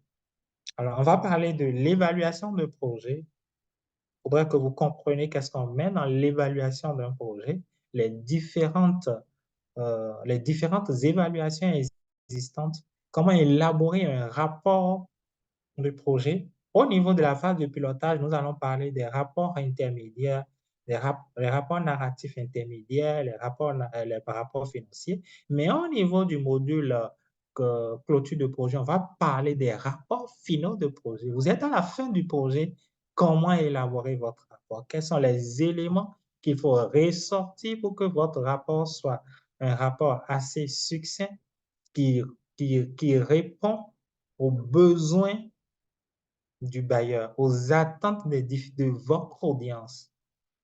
Alors, on va parler des leçons apprises aussi. Et au niveau du module genre et gestion de projet, vous allez comprendre le concept du genre, les principes clés de l'analyse du genre. On ne peut pas aborder de façon claire, étape par étape, l'analyse du genre, mais quels sont les éléments clés de l'analyse du genre, sans oublier comment intégrer ou comment prendre en compte le genre à chacune des étapes du cycle de projet. Alors voilà les 8 modules meublant notre formation de gestion de projet de santé. C'est une formation de temps 5 heures qui dure 10 semaines et elle se déroulera du 8 février au 10 avril 2024. C'est une séance de 3 heures par semaine et c'est en cours du soir de 19 heures à 22 heures GMT plus 1. Alors, comme méthodologie, c'est une pédagogie assez active, participative et pratique. Je pense qu'à cette séance, on vous a donné la parole, vous avez posé des questions, on a échangé ensemble. Donc, nos formations sont assez participatives. On a beaucoup d'exposés, des études de cas, des travaux pratiques que nous organisons, des travaux de groupe pour qu'à la fin de la formation, vous soyez assez aguerris pour gérer un projet. Parce que c'est ça l'important pour nous. Alors, Destiny Academy Pro dispose d'une plateforme d'apprentissage. Et c'est sur cette plateforme que se déroule la formation, ou toutes nos formations d'ailleurs.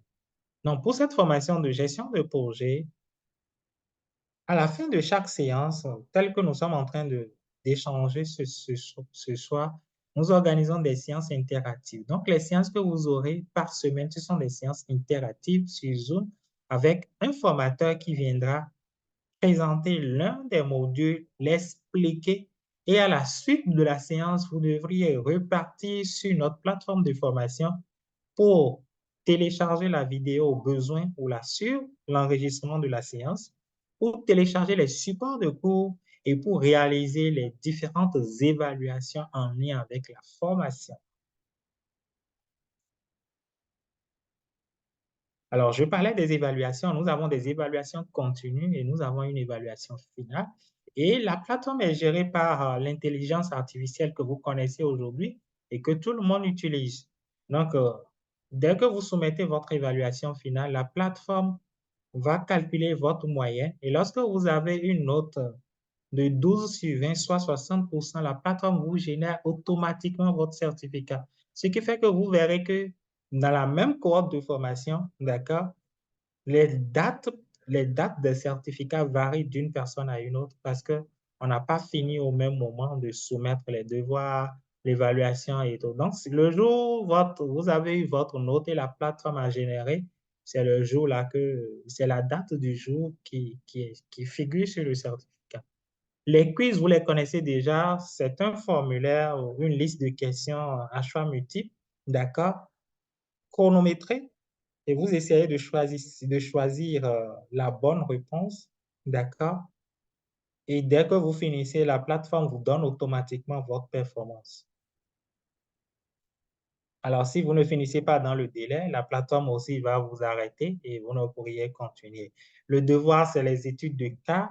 On en a déjà parlé. Vous allez télécharger l'énoncé sur la plateforme. Vous traitez ça dans le fichier adéquat, Word, euh, PowerPoint ou Excel. Ça dépend de l'énoncé. Et dès que vous finissez, vous soumettez ça sur la plateforme et le formateur ira vous notez. Alors, n'ayez pas de soucis, c'est une plateforme de formation comme toutes les autres. Tout compte fait, dès que vous êtes inscrit, d'accord, il y a toute une équipe qui vous accompagne dans l'utilisation complète de la formation. D'ailleurs, sur toutes nos formations, nous avons d'abord une séance sur une semaine d'abord, une semaine sur l'utilisation complète de la plateforme à nos apprenants et apprenantes afin qu'elles maîtrisent et que cela n'handicape pas leur formation. Alors, à la fin de cette formation, il y a plusieurs responsabilités au poste que vous pourriez occuper en tant que responsable ou chargé de projet, coordonnateur ou référent technique de projet, conseiller en gestion de projet, directeur ou chef de projet, project manager, assistant chef de projet et bien d'autres. Alors, on va parler des questions de coûts. L'inscription est à 5 000 francs et les frais de formation sont à 125 000 francs. La clôture de l'inscription est prévue pour le 5 février.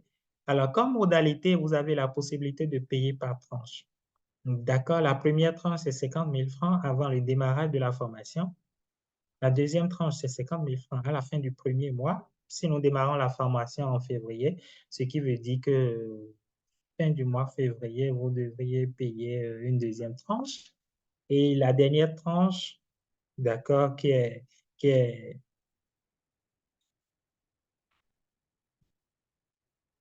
la troisième tranche, c'est à payer au cours du deuxième mois. Alors, de façon résumée, voilà les différentes. Pour s'inscrire, dès que vous finissez de payer, on vous aide à faire votre inscription sur la plateforme, d'accord? Après, dès que vous finissez votre inscription, vous recevez une lettre d'admission qui ne confirme pas votre participation, qui ne fait pas office de participation à la formation. Pour participer à l'une de nos formations, il faut payer ne serait-ce qu'une première tranche des frais de formation. Alors, donc, il faut payer la première tranche avant le 8 février, la date de démarrage. Dès que vous payez la première tranche, vous recevez votre lettre de convocation à la formation. Vous allez avoir le contrat de formation. Donc, bien en place, on a un contrat de formation qui stipule clairement les engagements de chaque partie, que ce soit au niveau de Destiny, quelles sont nos obligations envers vous tout au long de la formation et vous, quels sont vos engagements, quelles sont nos attentes envers vous pour qu'on ait une bonne base de collaboration. La deuxième tranche, le 28 février au plus tard, et la dernière tranche, le 31 mars au plus tard. Alors, il faut dire que nos différentes formes, le paiement des différents frais au niveau de notre formation se font en ligne. On n'envoie pas de l'argent sur le numéro de quelqu'un. On n'envoie pas de l'argent à quelqu'un. Vous payez directement en ligne par mobile money ou par carte bancaire et vous recevez automatiquement dans votre adresse mail une quittance de paiement. C'est automatique. Et le paiement par mobile money est possible avec tous les réseaux GSM présents au niveau du Bénin, du Togo, du Sénégal, du Mali, de la Côte d'Ivoire et du Niger. Alors, pour les autres pays, vous avez la possibilité de payer par carte bancaire prépayée. Et vous recevrez aussi automatiquement votre quittance que vous gardez. Dès que vous avez votre quittance, vous partagez la quittance avec nous. Ça nous permet d'enregistrer ça et aussi d'aller vérifier l'authenticité de votre quittance au niveau de nos partenaires financiers agréés.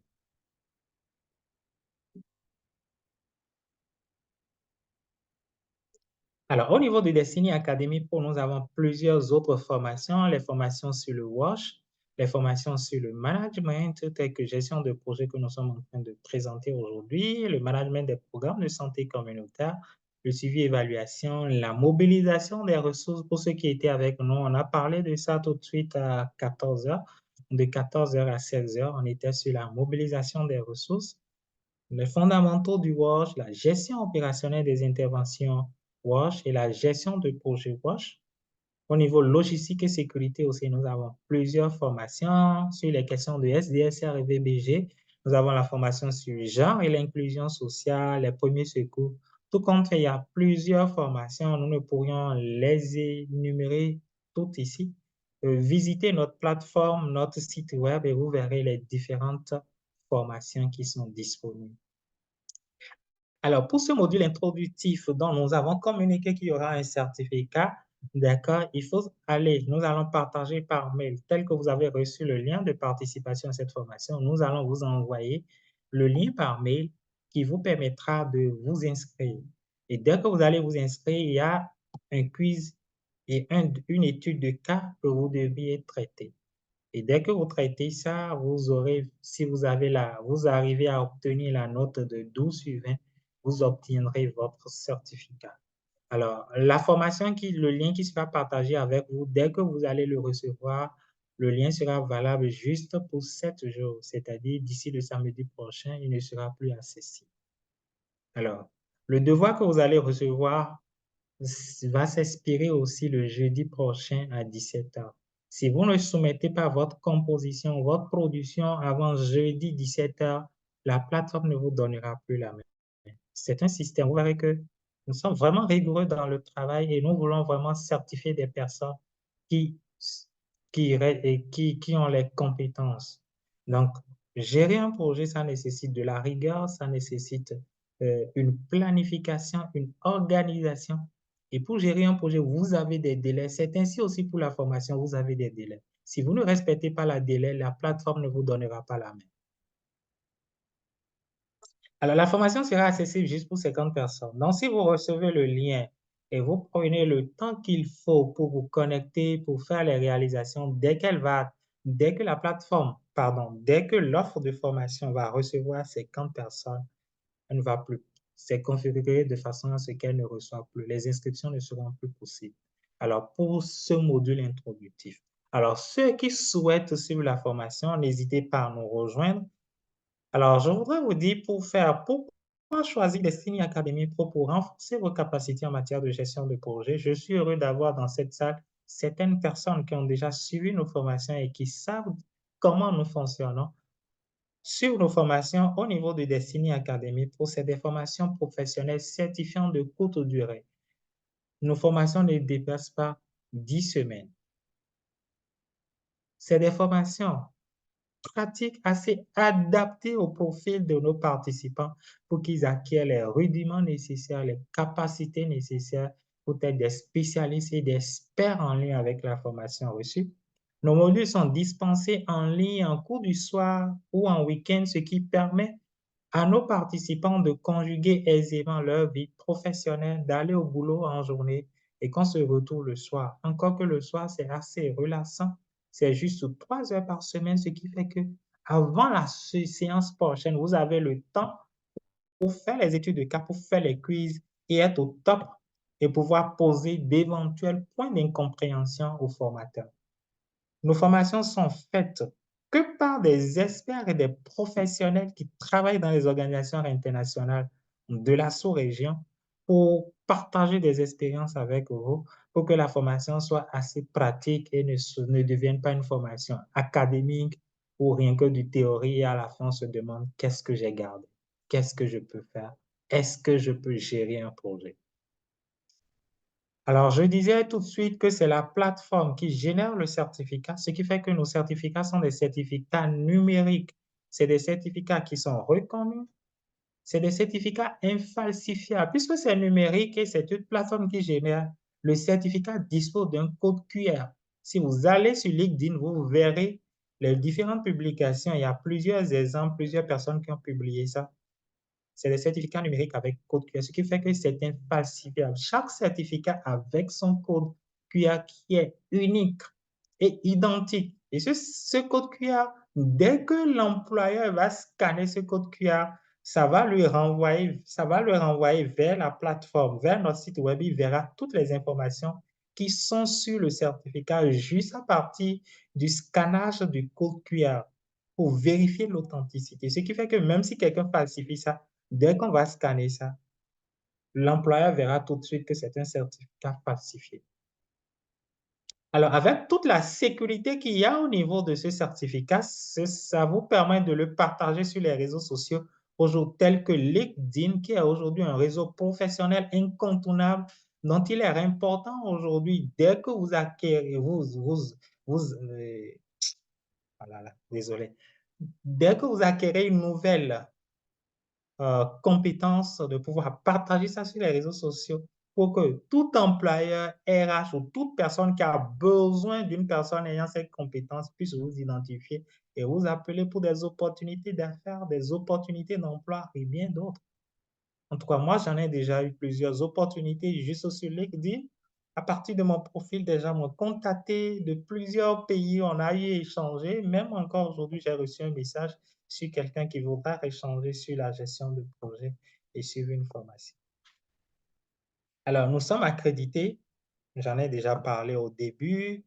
Nous avons un programme de renforcement des capacités sur les questions d'employabilité et vous verrez que nous avons lancé même un programme Boost Carrière, Booster sa carrière, où nous parlons de plusieurs choses, les techniques de recherche d'emploi, tout ça là. Et nous avons des experts RH aussi pour vous accompagner. Nous avons des formateurs à des postes stratégiques pour partager leurs expériences, comment ils ont fait, quel est leur parcours, d'où ils ont commencé.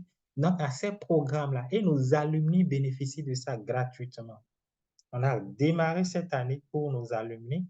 L'année passée, on faisait des séances sporadiques, mais cette fois-ci, on a démarré effectivement et des mentors, des coachs sont en train d'être affectés à chacun de nos alumni pour vraiment les accompagner. Alors, chers amis, je suis à la fin de la présentation sur la formation. Pour ceux qui ont des difficultés à nous rejoindre sur WhatsApp, j'ai vu un message pareil dans le chat. Voilà notre comptable. N'hésitez pas à nous écrire sur WhatsApp et nous allons vous aider. Vous pouvez aussi nous contacter par mail à contact@destinyacademypro.com.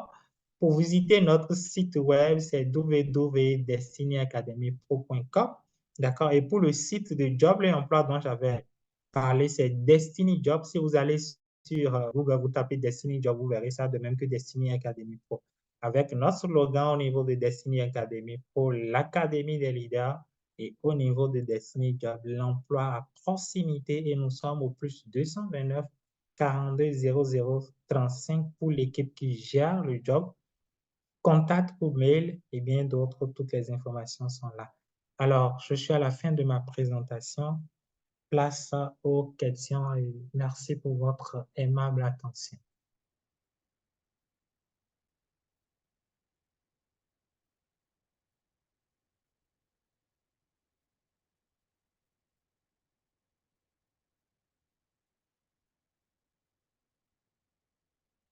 Question?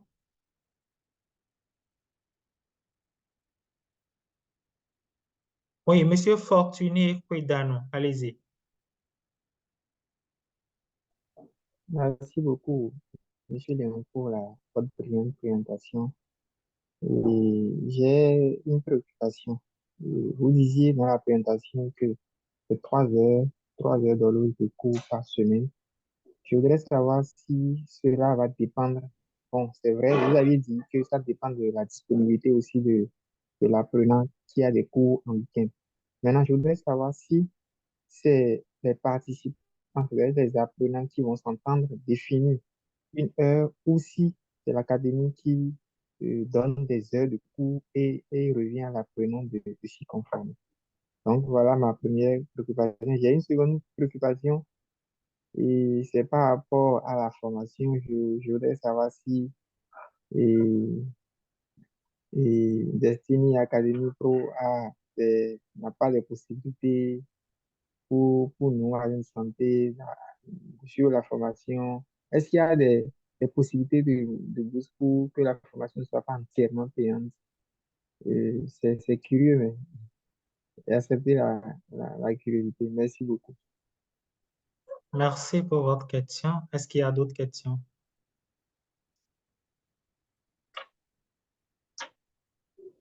Alors déjà, pour répondre à cette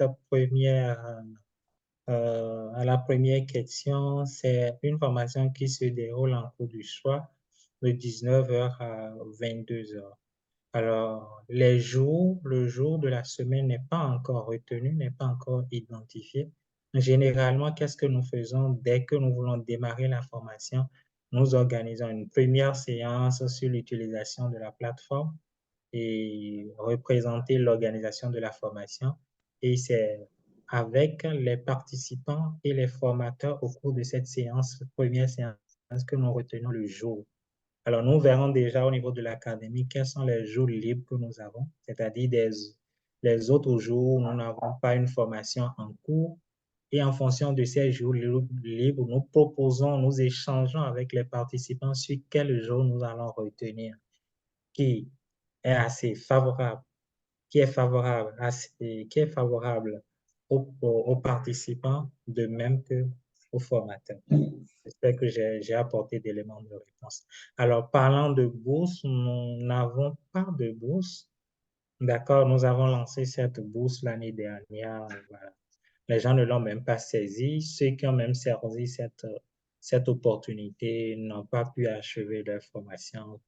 Alors, donc, cette année, nous n'avons pas de bourse pour ça.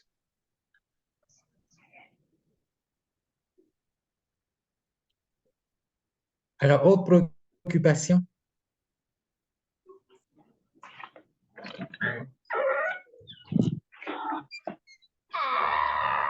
Autre préoccupation?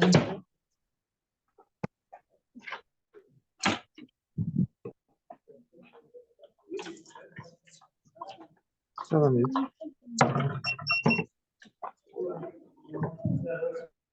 Bonsoir.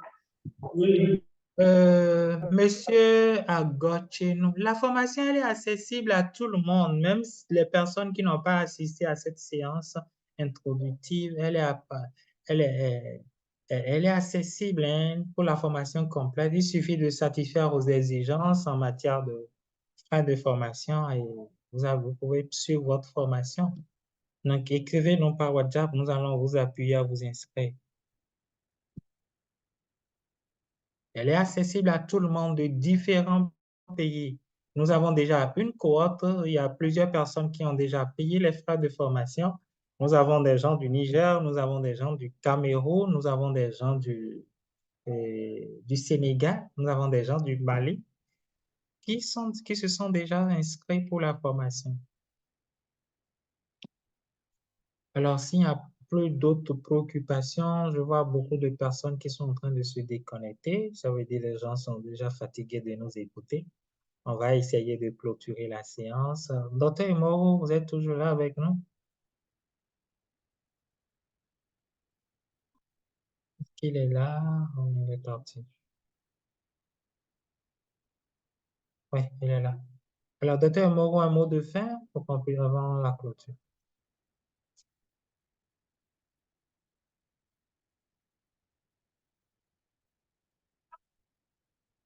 Merci Léonce pour la présentation sur le contenu de la formation et surtout l'approche utilisée pour pouvoir dérouler cette formation. Je pense que ça a permis aux participants de comprendre c'est quoi Destiny Academy, comment ça se fait et quelle est l'importance que Destiny Academy a accordée au certificat à travers la certification même de la formation aussi. Et une fois encore, merci à tous ceux qui se sont intéressés, qui se sont connectés.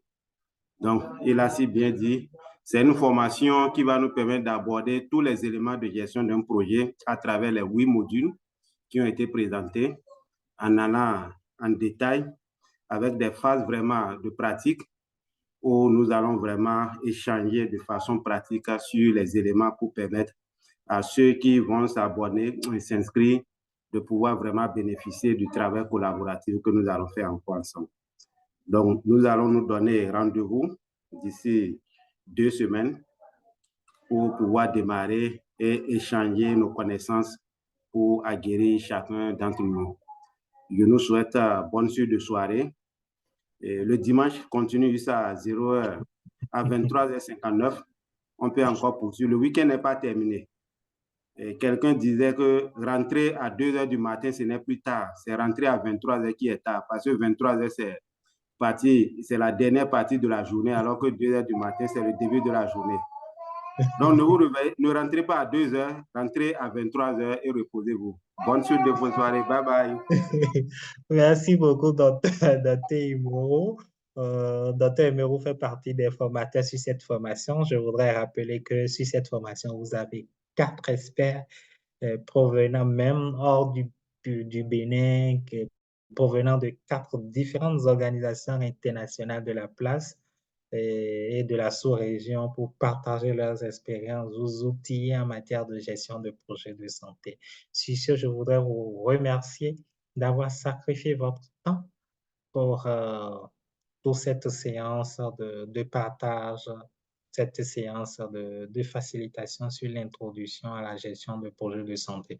Je pense que toutes les personnes qui ont pu participer à cette séance ont eu cette chance de découvrir c'est quoi la gestion de projet et plus spécifiquement la gestion de projets de santé, c'est quoi Destiny Academy Pro et quelles sont les différentes formations développées par Destiny Academy Pro.